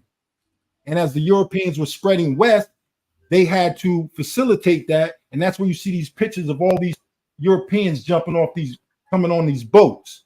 That's where these 200,000 orphans come from, right? 12 million people coming over here, 200,000. That sounds like a reasonable, you know what I'm saying? So all this is coming from the repopulation of North America by these Europeans, but this is not until 1871. So these are the people that came here and kind of threw off the balance of what was going on. You know what I'm saying? This is where the whole racial thing came about. Remember, 1871, what happens in 1920? Right? Yeah, 1910. Sit back. All of that was going on. You got the Depression came, right? Tulsa, all these things were coming because of all the influx of Europeans who now are we would consider them poor white trash. All right. So real quick, peace to Real Rap. Good to have you up here. You here with Chief Two Ups. So he dropped out. I guess he's having problems. Yeah, he keeps freezing. Who's this? That guy Merc. Who's this? I think that's my dude. No, that's my dude. He that's Merc. Oh, that's Merc. Yeah, it's what up, be Lord Merc? What up? Coming in. Yeah, it's gotta be Lord Merc. But so if people really look into what was going on after the Civil War, the freeing of the slaves, and then the 1871 Naturalization Act, that's what kind of created the climate for the modern racism that we experience. But people take that and they push it all the way back. All the way back to the 1600s. And it's like... Yeah, and it wasn't necessarily there. You know what I'm saying? And then they conflate it with slavery, and they try to paint a picture that things were happening. Like, as soon as they got here, all these things started to happen. They happened in waves. Yep. You got to understand history to understand the waves they happen. Yep. So... Oh, we got the wrong guy, chump. Oh, okay. All right. Okay. Well, you don't know what you're talking about. How about that? Since you ain't Lord Merc, you don't know what you're talking about. If he want to come up and he ain't coming up, and if he comes up, he's gonna get embarrassed and then start yelling and screaming and swearing and wanting to be violent because he's gonna be a clown. Well, we'll see. I mean, let's. How am I pseudo when I'm telling my own family history? What are you gonna tell me? It was something a European wrote? You come up here and don't quote nothing that you read from a European. That's the rule. If you come up here, you can't tell us nothing you read from Europeans. You small hat master page. You did. What are you talking about? No, listen, this is great. Listen, when they start talking like that, it lets me know they don't really know nothing. You're an African. Shut up. No, you ain't no Indian because you would have known your tribe. You're an African or a European. We invited him. We don't have nothing else to say to him unless he come up. He got the invite. He can come up. Masters. I'm a Narragansett, Nat Hignup. 348-year anniversary. What you mean Jewish master? Where are you from? Yeah. Nah, we're not gonna let them spin it. Nah, I put him on timeout. You got bands. How about that? I put him on timeout. Your band. Nulamasi Hetch. Somebody trying to teach us the language now. He's out of here. Nah, he'll be back. Yeah. Hey, peace, facts, and frauds. You know, I would personally appreciate if you be willing to translate because I'm not familiar with that language, but it looks very it looks beautiful, to be quite honest. To me, I love language. You know what I'm saying? I love learning other elements of it. Yeah, I will. Definitely come up and share some of it. Mm-hmm. Okay. Come up and share some of it. See, this is the thing. No Skittles. Oh, Skittles in the building. See, this is the thing. People gonna learn that. Like when I say discover truth at the edge of transparency, we don't got no need to fake, to front. If we don't know something, we'll be forthcoming and say we're not familiar with that. That's simple. You know what I'm saying? And we'll be eager to learn if you would like to share. Mm-hmm. That's simple. You know what I'm saying? Like, this is not like people need to see that what they used to dealing with out here in terms of people who speak on this subject matter, we not them. Yeah. We a whole different people. What's wrong don't with it? Measure you us don't by know that. Something and humbling yourself and asking for someone to teach you. What's wrong with that? That's an example. Is that how it's supposed to go? That's an example of what we need to show people, because if we want to be able to have conversations with people, we can share things with them. They got to be able to see that from us. Yeah. You know what I mean? That's all. So it would be an honor if you want to come share your language. I definitely recognize things. I even went and pulled my book out. You know what I mean? So if you'd like to come up and share, we would be more than happy to give you the space. But yeah, so what's going to happen is hopefully as we move forward, people start to see that we being authentic and genuine. And yeah, it could get a little whatever, tough love, everybody do that. I mean, it could talk crazy, we could talk a little crazy, this and that. But at the end of the day, we really trying to grow and trying to educate each other and get past this fucking this I don't know what to call it. It's like a 18 car collision in the middle of the highway somewhere, you know what I'm saying? And it's kind of slowing things down in terms of our growth, you know what I mean? And when I say our growth, I'm not speaking about like the communities Two Hawks and myself come from. We doing what we doing, right? We're speaking of the greater community as well, not just our tribal communities, because we are also part of the greater communities. You know what I mean? Two Hawks, how much work do you do just for the urban community? Like what type of things are you involved on that level? Yeah. So I ran a let me see. When I got out of undergrad, I worked at the Urban League of Rhode Island for about 6 months, doing a job training program. But then I got laid off from there. So when I got laid off, I ended up going and doing some like data entry at like Citizens Bank, and I was like, nah, no way. So I ended up going back to grad school. I got a master's in community planning, concentrating in housing and community development. That was back in 2005. I came out of there for a year. I worked for another job skills training program dealing with 19 to 21-year-olds. A lot of them high school dropouts, just helping them to get up to speed and be able to get employed. And then after that, I did that for about a year.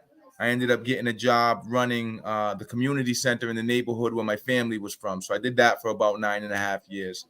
That's like summer basketball leagues, job training programs, youth programs, food bank, community police relations meetings. And that was where I really started to get involved in a lot of the activism that was going on because the side of town that my family's from, outside of the Indian stuff, it was considered, and the other thing was considered one of the most dangerous sides of town. But that was primarily just because it had a lot of issues with other sides of towns. So you never knew who was doing what from where. So I realized that in order to address the issues that were going on over in that community, I had to build relationships with people from the other communities. So that's when I met some really good brothers from the Nation of Islam that I'm still really solid with today, who's just doing community work. I met some other brothers who were just active in the community, and we just started building relationships that were cross town. So most, if not all, of my professional experience really came from community development work, dealing in urban communities where there's a lot of violence, communities where there's a lot of just negative issues that were going on, and trying to figure out a way to address it. In the midst of that, my grandmother passed away, so I started to connect more with the indigenous heritage as well. And growing up in Providence, in particular, there's just a lot of Indians that are around. They're just in an urban environment.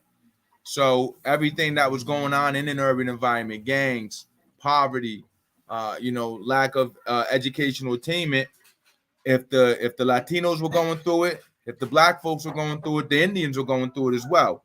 So it wasn't really any different. So I started to just add in my indigenous elements into the work that I was doing. And I found that for the Indians that were out there, the indigenous element was able to give them like a different path to kind of maneuver down. So they didn't, rather than going and joining the gang, why don't you go join a drum group? Rather than going to hang on the block, why don't you come to this powwow we're going? It was an alternative, and it wasn't a corny alternative because it was their culture, and they could see how it tied back. So that's where, and to this day, like I do cultural stuff, but I'm still active in the community because of all of that work I did. I'm still looked at as one of the stronger voices. I just am very intentional about not taking up the space of the younger folks. So I did all my marching, I did all my protesting and all that. Now I try to be like one of the OGs that can give you some guidance on what will work, what won't work, speak up on certain issues that might need some attention to it. Go and address, some individuals that are in political positions that might be harder for the younger folks to kind of get in touch with, but I can get in touch with just because I've been around so long, and they know that to a certain level, if Ray reaches out, we got to respond because it's Ray and he's been doing this for 10, 15 years, So just understanding better where my background and perspective comes from, and how I can utilize that to help the community that's around me. And I've been blessed enough, to know, growing up, because Providence is very diverse. Puerto Rican folks, Dominican folks, Liberians, people from Ghana, Nigerians, Irish folks, Italian folks, Portuguese folks, some French folks, Cambodians, Laotians, a few Vietnamese, and then you have all of the different Indians that were around. So, I just been doing this for a very, very, very long time on the community side of things, and I just took that skill set and knowledge, and I've just been applying it over on the Indian side of things because, we deal with the same things growing up in urban environments. We're not out on a reservation, so everything that's going on in the city, it impacts the communities out here. So absolutely, I'm glad you pointed that out because think a lot of people, they like to paint a narrative that all we want to do is, you know, we this for the Indians. Okay, so yeah, this is we getting the Dane Calloway, the Lane Calloway instruction language. Stupid clown. So what I want to do though, this is an opportunity. So George Washington meant the cherry tree alludes to disrupting the business of the tribes with Britain. That's kind of what it is. Yeah, it more or less, yeah. But what it represents is that there was a war that took place called Keff's War, right? It was in the 1600s where Lenape were slaughtered. So one of the massacres happened at in Lower Manhattan at Corlear's Hook. All right. So let me pull this up real quick so I can just give you a little background into it before I just go off the top, just so you can. All right, so let me present this real quick. All right, so in the evening of February 25th, 1643, soldiers and settlers of the colony of New Amsterdam massacred a large number of Native American men, women, and children belonging to Muncie nations on and around Manhattan. The victims were surprised in their sleep. They assumed they were safe because they had recently sought shelter near New Amsterdam from indigenous enemies. Dutch sources indicate that at least 80 and perhaps up to 120 Muncie were murdered. The attacks took place in two locations. The first massacre, perpetrated by armed settlers, occurred at Corlear's Hook in what is now Manhattan's Lower East Side. The second massacre took place in the night at Pavonia, a settlement located on the west bank of the Hudson River across from Manhattan. That would be Jersey City. All right, so these are two. This is a massacre that's being referenced, and I'm going to show you how it ties into George Washington. So first, let me show you this. Hold on. Hold on.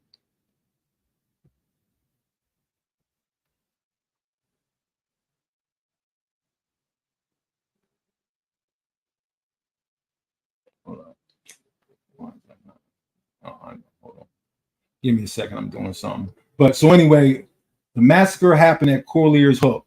Where Corlear's Hook is where there was once a cherry tree orchard.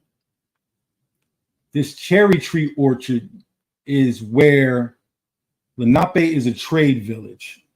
I mean, Manhattan is a trade village and the surrounding areas. So this is where all the tribes, local tribes, will come to trade. So when they would go into negotiations, let me remove this. When they would go into negotiations,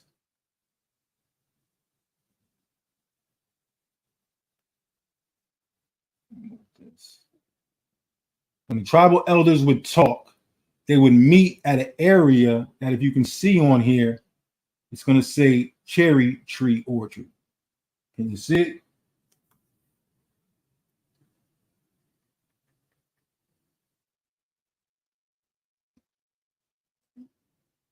It's number 8, cherry orchard.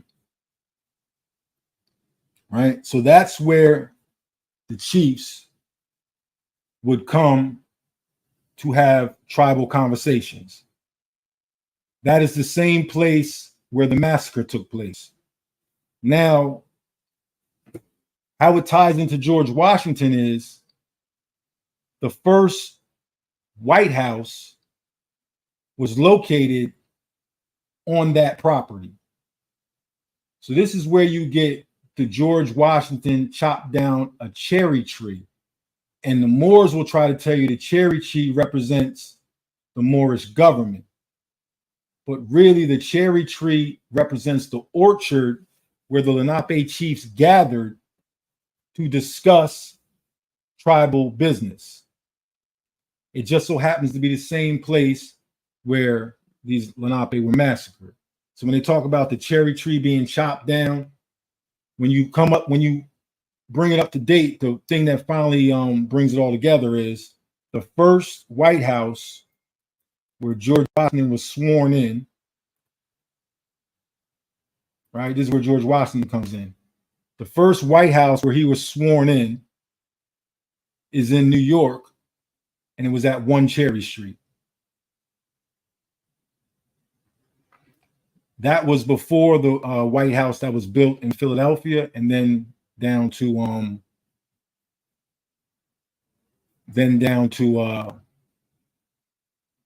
Washington. So let me pull this up.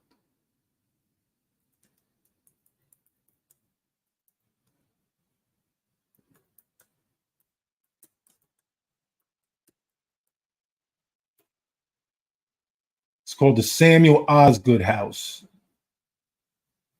So let me bring this in.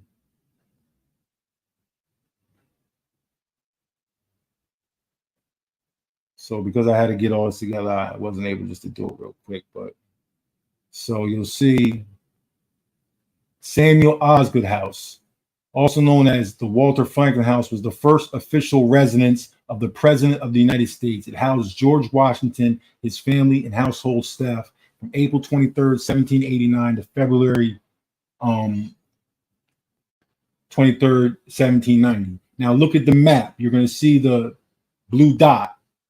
You see that is right where the cherry tree orchard was. So that is where your mythology of George Washington chopped down a cherry tree, and the cherry tree somehow representing a mythological Moorish government. No, that has everything to do with a massacre that happened to the Lenape people. And then it became some type of mythology where some Moorish cherry tree was attached to it. And they're trying to tell you that the cherry tree represented the Moorish government, and the cherry tree actually represented the Lenape government. And that's your little history lesson for that's your little masonry decoded. Now, how do I get rid of this? Okay. So you can look deeper into it if you'd like and get the whole story, study the Kef War, and just study the overall, history of Lower Manhattan. And you'll see that then, like I said, if you understand tradition, you understand that orchards, places like that, that's where we would have had what is coined as like a Shaka Maxim or a council of the elder leaders, right? So that's what that is. Sorry I couldn't give it to you in a little more faster rollout, but that's just what it is. There are no black people in indigenous. Yeah, I don't even. So, Shah's son, the fact that you add a black in there shows that you're conflating, you're conflating too much. There were people of all complexions everywhere in these lands. When you say black people, you're referring to a colonial concept, and that kind of it makes it confusing. You're mixing stuff up because, so there were people of all Africans. What do you mean? All hues. You are I'm not saying it to debate you. I'm telling you what you're doing. The fact that your terminology shows that you are. So you can't utilize the terminology you did and then say I'm not conflicted. Who's our people? See, this is where we get crazy. Are you a Narragansett? What is the South? What is the South, though? Thank you. What's the South? What do you mean South? Because the Aztec were South. No, you're playing word games, Shah's son. I read back to you what you wrote. Black people, indigenous. Just come up and just have a conversation. No, I'm asking you. You say our people. Are you a Narragansett? You are playing word games. You're not even playing word games. You don't know the words that you're using. Just come tell us what your terminology means when you say us. Do you mean people of color in general? If you're not a Narragansett, there's no our people. All right. So yeah, this Shy, I think he a good bro. You know what I mean? Like, I don't want to get into someone nothing who that's read some intentional. European books coming and trying to tell me about myself. I don't need Yeah, that. But let's hear. You know, it's a young bro. Let's hear him out. You know what I mean? I feel he's genuine. He just, you know what I mean? Let's hear what he got to say. What's good, brothers? We on the same team, Turtle Gang. Yeah. You know that.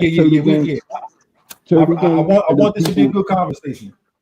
Yeah, you know Turtle Gang.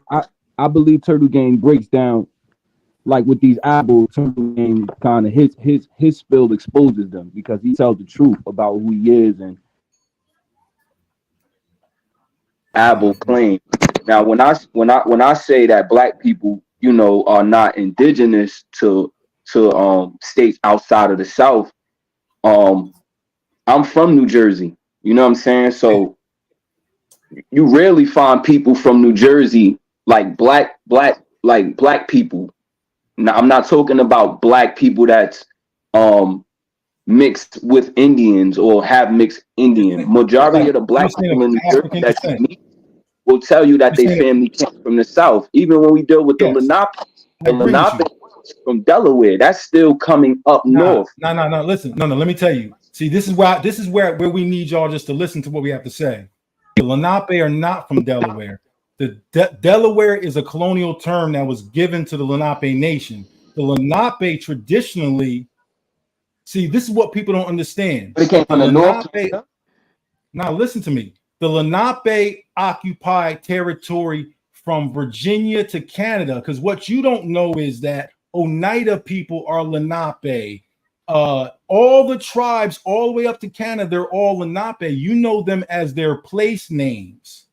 So you know these different groups by their location names, but they're all Lenape people. So when you try to say the Lenape are in a certain region, you're trying to express history from a perspective that you're getting it backwards. You got to, when we talk about the Lenape migrated, right? The first place that they kind of settled in North America was around the Great Lakes. Some families settled there. And then they kept migrating all the way to what we call New Jersey. This is 10, 15, 20, 30,000 years ago. From New Jersey, they grew out up and down the East Coast, all the way up into Canada. We're all the same families. That's why they call us Algonquin speakers. Algonquin is a French term, which is a corrupt term. We call our language Lenape. That's what the elder tribes call it. Now, let me explain this to you, because you got to understand a lot of nuances. The same way families grow, right? And you have a grandfather and a great-great-grandfather. Your great-great-grandfather knew more things about what was going on back then than you do now. And a lot of information has been lost, right? So the information that you might have pertaining to your family might not be as full and rich as the information as your grandfather's brother who's still alive. Right. So if you really want to get a full understanding of the history, you go talk to the elder, because he'll put the young one in like he'll let him know where he's wrong. So amongst us, we have these traditions, and we can tell who are the older people based on the dialect of the language. There's a lot of things people don't understand, and they're trying to factor it into their reasoning, but they don't have enough of our tools to understand the puzzle they're trying to unravel. So for you to say the Lenape come from the South and went north or whatever, basing it on the Delaware, that's all a corruption. Delaware is not who we are. You know what I'm saying? Like, I could show you the migration routes. I can read off a list to you of who all the Lenape people are, and you'll be like, wow, I didn't know that. You know why? Because a lot of them tribes don't even know it because they're younger tribes. I yield the floor. I'm in agreement with that. The reason why I'm bringing up the Lenape, because I would consider them older people in areas like you said, along the East Coast. And when I say that black people, you know, Indian aside, are not indigenous to these states, because the Lenape, in my belief, personal belief, they don't look like the originals don't look like us. Don't look like what we. So that's why I said when I say black people are not indigenous to the South, it's an overall statement. That's why I said when I came on here, I'm glad I kind of found out that you exist Turtle Gang, because like again you debunked the whole idea of the Aboriginals when they say that we've been here, because you, like y'all said, we gotta know who is we talking about. You know what I'm saying? So bro, listen, bro, I'm over here about to do a cartwheel. I'm glad we're having this conversation. All I want us to do is be able to work on terminology so we can have this conversation without bumping heads, because what these abos do, they get into arguments over linguistics, and we don't want to do that. Hey, peace, brother, and I apologize too, because my guard was up as soon as the language. I'm like, hold on, what's it? Okay, nah, it's cool. I'm in full agreement with you right now, and that's my thing. Like, so I'm from Rhode Island. We were one of the triangular slave trade points up here in the Northeast, but we knew very well who was brought here as African slaves and who the Indians were. So I can trace my people back. I have 2 African ancestors that were brought here during the transatlantic slave trade period that married into my Narragansett lines. Their name is Sylvie and Cuff Tory. You can go look up information on them, because Sylvie, they looked at her as like a fortune teller and almost a witch. And their granddaughter married into the Watson line, who were Narragansetts. So I know for certain that I have African heritage, but my people have primarily always identified as the Narragansett side of things. So absolutely, when they say, if you look this way, you must have been from here. Nah. And I know for certain, I don't look the way the ancestors did back then, because there's been a lot of admixture. That admixture don't take me away from my identity. It enhances who I am. And my thing is that we should be embracing all aspects of who we are. So just because I say I'm a Narragansett, I'm not saying that I don't have African heritage. What I am saying is I'm here in Narragansett territory. My people have identified. We keep the culture. We speak the language. We practice the traditions. I'm a Narragansett. But yeah, I got some heritage from West Africa that I'd love to look into. My aunt just told me on another side of the family, there was a king line, but this was like down in like Texas, Mississippi area, and they supposedly were descendants of slaves brought over from Liberia. So now I'm like, oh, I got to dig into that to see what's going on over there. So you're absolutely right. And this notion that these abos have, that you can look at someone's skin tone and phenotype and then immediately know who they are, and then look at someone else and be like, nah, you're a fake. I'm not with none of that. Tell me who you are. Let's get to know each other. Let's get to know each other's heritage. And then let's honor and respect whoever we are, wherever we come from. And if it's from Africa, more power to you, because your ancestors were stripped away from their native lands and brought over here, and most likely was linked up with some Indians, because we was all going through the same thing over here. So we all got to respect each other's heritage and experience. True. I want to drop down. I want to let y'all get back to y'all bill, but I want to say this to you, Turtle Gang. I've been pressing A1 to. I always say to him, why he never speaks on the Indian tribes in our area in New Jersey. I've never heard him speak on it. I keep pressing him about it, but yes, he's a clown. I said he's a clown. I've been pressing him about it. I've been pressing him about it. I'm trying to get it out of him, but he knows better, bro. Don't do that to him. Let him just tell him to teach about the tribes from. When he's still in culture, Turtle Gang, he's trying to say, well, we, but he don't want to talk about the people because it is exposed that it's not him. He can't talk about it. That's the problem. You see Ali Muhammad trying to talk about it, and he don't want none of this either. Yeah, Ali don't want to do it either. Yeah. He don't want it. Listen, we went none to of them want it, bro. Powwow in Jersey. I posted right on his YouTube comments after that. Why we didn't see you at the powwow in New Jersey? You supposed to be Aboriginal one from New Jersey. You ain't at where the Indians are. What's going on with you? I was on this panel like 2 months ago. I'm like, all these, these Wequaig, like all these places and landmarks in North New Jersey, in his own city, and he's not even talking about them. And I'm telling him to tell the Aboriginal. Why are you not telling the Aboriginal? You got Communipore in Jersey City where the statue with the Statue of Liberty. Why is he not talking about these things? You know what I'm saying? I don't know. Until you bring it up, and then he can go research it from some European. Then he gonna come back 2 weeks later acting like he the one introducing the knowledge. I'm gonna tell, like, what Ad Power need to do is motherfucking listen, humble yourself, nigga. And if you want to be a part of something, humble yourself, motherfucking let that shit go. Drop all that shit out your hands and just build. Like, nigga, we'll build with you. Like, bro, right. I keep telling these niggas, listen, you're better off being Stephen A. Smith because you're not LeBron. But Stephen A. Smith got a lot of, he do a lot for the NBA. You not LeBron, though. These niggas won't be LeBron. These niggas ain't two Hawks. You are Stephen A. Smith, nigga.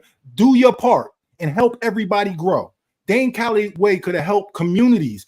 Why he ain't helped no communities by fucking giving them a platform to voice what's going on in their communities? Why? Because he knows if he get too close to the real thing, he gonna get outshined. Listen, that flashlight can't stand next to a fucking sun, bro. That shit won't get noticed. And that little flashlight he got, he can't come around the real people. He'll get that. His light will get dim, real dim. And that's the problem. But he's holding people back. They all holding people back. And the people that he think he helping, he just hurting. A1, all them, they hurting people because they pushing them away from who could be their real family. And that's the problem. Yeah. And that's the thing. I'm like, I told A1 this before, like, I said, yo, A1 on the real level, I'm like, I'm younger than you, so I'm hearing you give information, and it's like, you know, if I'm talking to an elder or somebody older than me, I would expect you to tell me the truth. You know what I'm saying? Then it's like even more so. We from New Jersey, so it's like, you know, I would expect you to tell the truth to people that's not from here. You know what I'm saying? But you leading people on with certain lies, and then you're not telling the history of your own backyard. Like, you know what I'm saying? But you want to spin it and give it a certain Jersey. Oh, pardon me. Let me stop cutting you off. Like, you know, now you go to I'm just saying, like, you know, I just think for him to be, you know, you giving off information, but it's like, why, you know, you're hiding things and being selective of what you say. You know what I'm saying? The best thing he did about, you know, when it comes to the Indian tribes of New Jersey for me is to tell me about Turtle Gang, because at least I could talk to somebody that actually knows something. You get what I'm saying? Like, that could tell me something. Like, you know what I'm saying? Or give me a background and be honest about it because he's from it. You know what I'm saying? But I'll be telling A1 to speak that truth because if you're telling the people, you're leading people astray. You know what I'm saying? I'm not from Newark. I shouldn't have to tell your followers about, you know, Indian landmarks in Newark. You get what I'm saying? I shouldn't have to do that. He know if he talk about the Lenape, he gonna have to talk about Turtle Gang at some point. They don't nobody want to. I'm telling you, bro, Turtle Gang been motherfucking Candyman for about 5 years up in this bitch. They do not want to say the name because they don't want what you did to find Turtle Gang to get some answers. Because see, what's going to happen now is, I told you already. I told you already. I said your existence already debunked their whole claim. His whole thing. But this is what they want to keep you away from. Right. I said, why want to keep you away from? I told him, I said, why you tell me about Turtle Gang? Because I said, now I'm using that against you every time. and this is how real it is. What happens now is, like, okay, so you from Jersey, right? I don't know if you in Jersey, but you from Jersey, right? Yeah, I'm still in here. I'm in Jersey City. Okay, so you in Jersey City, which says to me, based on the energy and what you searching for, you supposed to be rolling with us whether you Sand Hill or not. You supposed to be learning from us. You supposed to be taking what you can, the best part, to take back into your community, and that's how we spread this. So that's what I thought A1 was doing. Turtle Gang at first when I stumbled across them. I'm like, he want to be the man. That's I'm like, why these people want to be the man? Why you not? You know, the more I'm listening to him, I'm like, why you not telling people about, you know, like I said, and that the Lenape thing and Turtle Gang, that I had that kind of like I kind of like not purposely forced it out of him, but I kind of was like pressing him, like, why are you not speaking on the tribes that's here? You know what I'm saying? And he kind of got frustrated, like, oh well, the Lenape, but he ain't want to talk about the Lenape because he can't. He don't want to. You know, he ain't from it. He can't really know. He don't know about it, and it debunks his whole, you know, his whole spiel about this Aboriginal stuff. So, you know, but he had to because I was pressing hard pressed. You know what I'm saying? Like, yo, we appreciate you, bro. We appreciate you for that. because they've been. And I just be looking for truth, yo. I don't want to, and I told him that, said, A1, I'm not against you. I'm not your enemy. When we having this conversation, let's just get some truth out there. You know what I'm saying? There's nothing wrong. Like, we all here to learn. No, it's okay to be wrong. Just correct yourself. That's the problem when you don't correct yourself. It's okay to be wrong. That's when you don't correct yourself. That's the whole learn. Yeah. How do you grow if you never are wrong? Yeah, how do you get better if you never lost? Nah, bro. Michael Jordan took heavy losses. People don't know that. He took heavy losses freshman, sophomore year. Yo, bro, just imagine being on a trip with someone and they driving and you pretty sure you heading in the wrong direction, but they're like, nah, I got this, and just keep going. Like, you know what I'm saying? Like, you're just getting further and further and further and further away from where you wanted to go. But nah, I got this. Like, yup. And I'm watching all these people going down the highway the wrong way. And yes, Chesapeake, the Powhatan people are Lenape people. If they speak Algonquin, they Lenape people, they family. And that's the thing. The largest language group in North America. Don't let nobody tell you otherwise. The names of the people are just where they were at. Because once you understand what the family connections are, Narragansett just means people of the small riverways and estuaries. That's where we settled at. Massachusetts means people of the Blue Hills or people of the Great Hills, because they settled up in that area. Nipmuc means people of the fresh water, because they settled by the freshwater ponds. But we all Lenape families. That's it. We know each other. Y'all don't think that they had the whole East Coast down to Florida? Because that's what I think. Nah. So listen, Sha, we're gonna have a build. I'm gonna have a build with you. I just would rather it be private because okay. I believe they had the whole East Coast, but that's just my belief. I don't know. I could be wrong. I haven't really connected the dots, but I know that, I'll connect some dots for you, but this is like, it's certain things that I hear like you probably could deal with that information. It's certain things that people are stumbling upon and they're kind of trying to put things together, but you on your way though. I could definitely have a little private conversation with you and tell you just a few things, and you'll be like, I get it. It's because it's like you see how I said certain thing like, nah, we all the same people now. He just laid it out for you, and you get it real easy. Yeah. Just play things. It's not hard. All of this shit is that simple when you understand our tradition and our cultures. Yeah. But if you're trying to describe it from a colonial perspective, you're gonna think location places mean different people. See what I'm saying? But we know that people from the Bronx and people from Brooklyn are really the same people. They just live in different boroughs. Facts. You could be you can have family in Brooklyn, right? And they under different politics, but it's your family. So now, just say something happens to New York. You're gonna get together with your family that's from all different boroughs, and then y'all gonna go. See what I'm saying? So just imagine doing Indian removal. You got Indian families that are, remember, these are locations. You got families that live in different towns. You got families that live in different locations. You see what I'm saying? When you start, I'm telling you, the way they got people thinking what native culture is very, it's so colonial, you won't understand the makeup of it. So to try to speak on it, it's almost like, that's why we be telling motherfuckers, y'all don't know what the fuck y'all talking about. Like, chill, like, you really do need an instructor to walk you through shit, especially when it's dealing with a cultural thing that you have no familiarity with. You know what I mean? That's why people sit up here and tell you, oh, they was doing this on these things, and they'll misconstrue normal practices for religious practices. It'd be all types of crazy shit because they don't understand the culture. Hey, Yagua, yeah. And this is why I got into it with that woman who claims to be the chief of the Aquamax, because she don't know what she's talking about. She's telling me because she confusing the language with the dialect. So up here in the Northeast, we were speaking the Algonquian language, but we weren't using ours when Europeans got here. And then Turtle actually informed me there's a whole reason behind that. But you said that you guys don't even use ours up there. So how are we speaking the same language? She's not realizing the Aquamax, all of those Powhatans, they're all Algonquian families. It's all Algonquian families. It's all different families moving to different areas. saying we're from here. It's just like if in your town, oh, I'm an East Sider. Like in here, we got the East Side, you got Chad Brown, you got South Side, you got different projects. But like Turtle said, I got family on the East Side. I got family down Fox Point. My father's people from Chad Brown. You know, I got some family members over on the South Side. They gonna call themselves South Side Chad, but we all family. So it's the same thing that's going on. And this is like Turtle says, when people start talking by trying to show how much they know, they end up showing us how little they actually know. So we know not to take them seriously.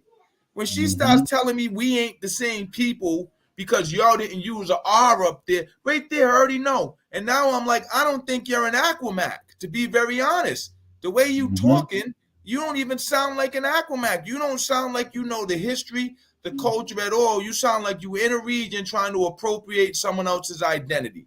And that ain't the way to go. That just ain't it.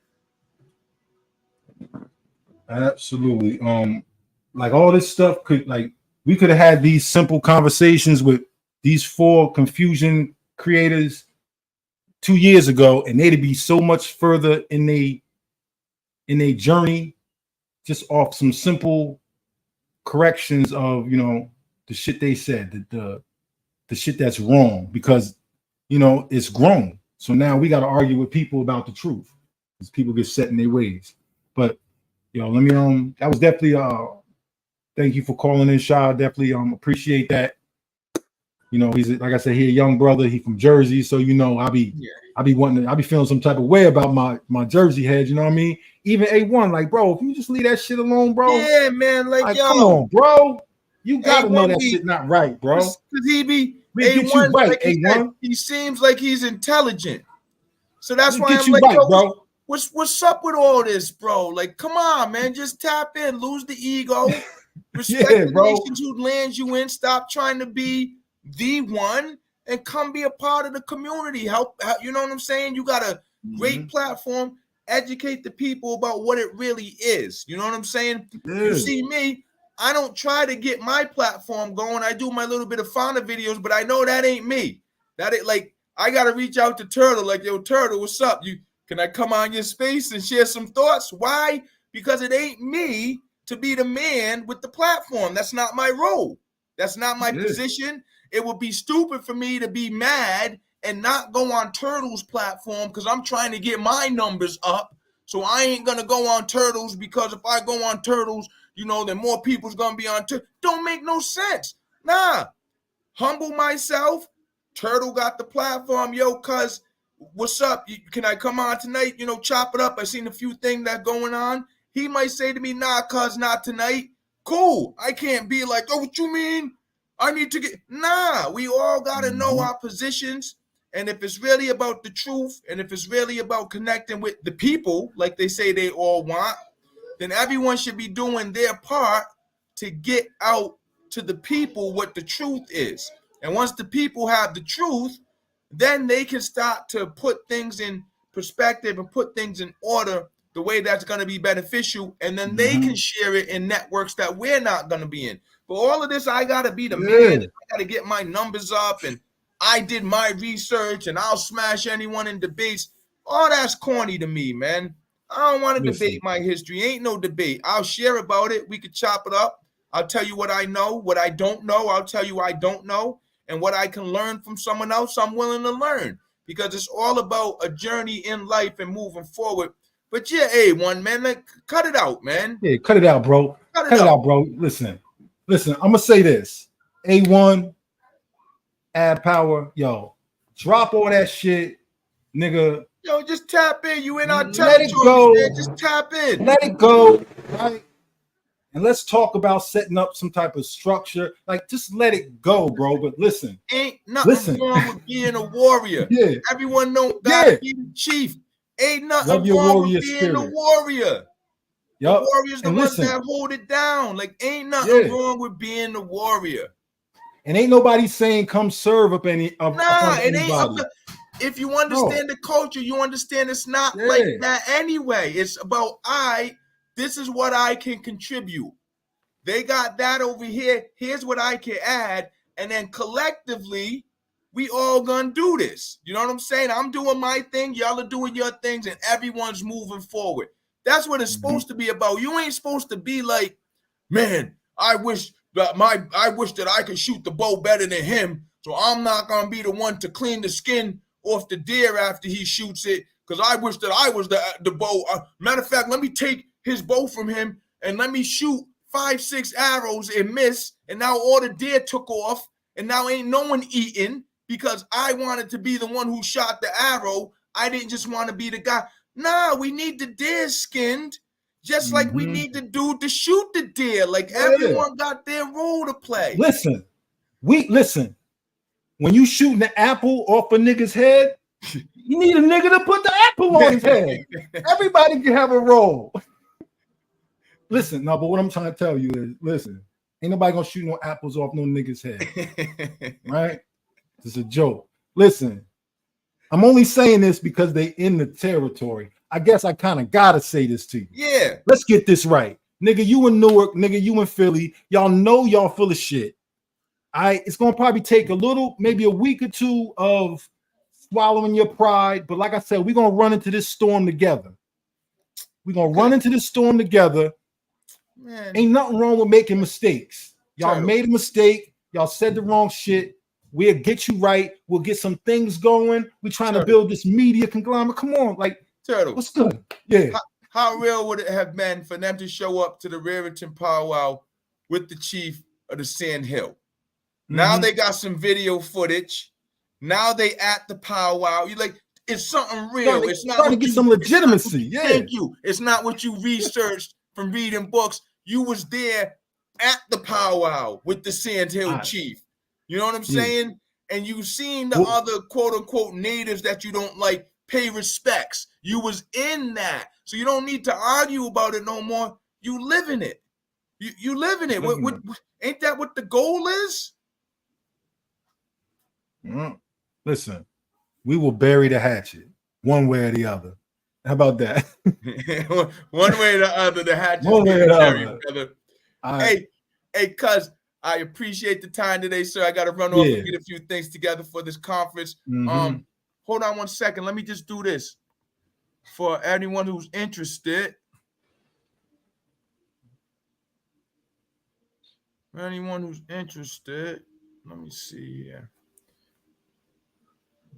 We got 2 events y'all can check out. First, I'm gonna throw this conference. It's gonna be on Zoom webinar. Like I said, we're discussing cultural placemaking, which is basically what we've been discussing tonight, telling the history and the narrative of the place where you're at, and then, you know, doing artistic things, musical things to tell that story. So let me post this right in the comments right here, and you can check that out. Oh, hold on. What's up with this? Oh, is it too many words? It's too many. Hold on. It ain't let me post it in the thing. I'm gonna post it in the private chat, Turtle, if you wouldn't mind throwing it up in here. No, not a problem. Right. There's that, and then I'm check that out, and then I'm gonna post the link to the larger con festival that's going on for the 4 days. People could check that out as well. But like I said, man, you know, come up off the internet, my people. You know what I'm saying? Like, you ain't an Indian living on the internet. You got to come around the people. You got to see what it's like. You got to be around the people. We still alive today. You know what I'm saying? And absolutely. Too much going on for y'all not to participate. So you sent another one? Yeah, I just posted it in the YouTube joint as well. That's for the overall 4 days of the con festival. You know, but tap in and see what's good, you know, and you know, be around the people. Pop into a powwow. Don't go in there like, oh, these $5 Indians. Just go in there to learn and be around. Listen, the drums is good medicine for the spirit. If you having a rough day, Artie Red Medicine always says that. You having a bad day, you go and listen to some indigenous drumming. that bad day melts away for a little bit. Your head starts bopping. You start, you know what I'm saying? You start catching the tune. You start catching the melody, you know, and it puts you in a different space, and you start to understand why our people did it so much, you know. Just come and be around the culture, something different from what everyone's dealing with every day, because it's stressful being in American society. Come up out of it, you know, tap in with something else different that'll power you up to be able to go back and do the things you need to do, because that's what it's really all about. Yep, drop that shit. Drop all that shit. Let it go. In order to pick new things up, you got to put some things down. Yes, so sir. We're saying put some of that colonial shit down. Put some of that, a whole lot of that shit down. And we'll share what we like. We'll share what we have. We'll share what we trying to tell y'all is we'll share our experiences with y'all. It's just a matter of we can't open those doors and you coming in with the we the real people and y'all owe us something and we're gonna tear this bitch down. That's the wrong attitude. Our people's gonna turn on us like, yo, you invited them in here. It'd be like you bring your wild homeboy into your crib while your moms and pops is there, and they're looking at you like, you invited him here, so you know what's gonna happen when he leaves, right? Yeah, why you bring that now? Yeah, you know, I don't need the stress and the drama. I got to deal with it from the people we got to deal with anyway. I'm most certainly not dealing with it from someone I'm inviting in. It just ain't happening. It just ain't happening. I got to deal with my own family. I'm not dealing with more of that nonsense from people that I'm inviting in. It just ain't happening. But absolutely. You're welcome to come. You're welcome to come. So, hey, thank you for listening. Peace Kanash. We'll see you all soon. And as always, Aquani, peace be unto you. Till the next time we connect. Appreciate you, Turtle brother. I'll be in touch soon. We'll see each other tomorrow night, right? Yeah, I'm coming up. I think I might be coming Thursday morning. Okay. Smooth. All right. I'll be around either way. Yeah. All right. All right. Peace. All right. Anishi. Okay. So once again, thank you to the chief for always spending a little time with us, sharing. So yeah, how about this? I want to thank Sha1 for tapping in. You know, the youth is important. These are people we need to be having these conversations with. They got the energy for it. They the ones that's going to change the world. We just got to give them the keys, the proper keys. All right, so shout out to Real Rap popping in, Skittles in the building, Ducking No Smoke, Rojo Cheap Clothing, Sean Ruffner, Yagway. I'm saying that right. Listen, anybody who I've ever insulted, called you an elbow, whatever. If y'all want to have a real conversation, I'm not going to say none of these shits to you, but let's have a real conversation. When I say real conversation, I mean, if you're going to suggest something, it's as simple as I can show it to you to where it's easily digestible. If you can't, don't make the claim yet. So what I'm saying is, let's build. Right? Just don't throw at us claims that you can't prove. If you can prove that you've been here forever and came from the dirt, I would love to see the information. Just show it, and then we'll have to readjust everything. But until you can, like, let's just discuss some practical things. All right? How about that? Let's work on some things, some practical things. Let's work on, what we can do instead of what we can't prove. That's what I want to do. That's what I want to do. My goal has always been to bring the urban community together with the traditional communities, irregardless if you have Indian or whatever in you. I think it's a lot. These are the two communities that need to be empowering each other, right? The money needs to stay in your community, and then when it leaves your community, it needs to go to a community that you fuck with before it goes every place else. So when you got two communities that is working off each other, this is how we can begin to build things, right? There's no reason why we can't do that. the two communities that are most marginalized, most left out. Come on, man, we could do better. We just don't need to be arguing over the bullshit. So I'm willing to sit down with any of these motherfuckers. Listen. Yeah, y'all just gotta be real, be transparent, and let's just have a conversation. And just like once you realize that there's a difference trying to understand this stuff from a colonial perspective to I think that might allow people to humble themselves, and then we could have some real conversations. All right. So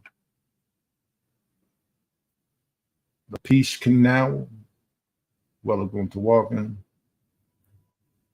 We out. Yagua. Okay, Yagua. Okay, Yagua. All right. Peace, bro. I appreciate you. Thank you for tuning in. Skittles, thank you. Sean, thank you. Rojo, thank you. Sean, everybody, thank you very much. Kevin Inglesby, thank you. Facts or Frauds, definitely appreciate you. Smasheroonie, Free Real Rap in the building, of course. X8 Dev Hefe, peace to you.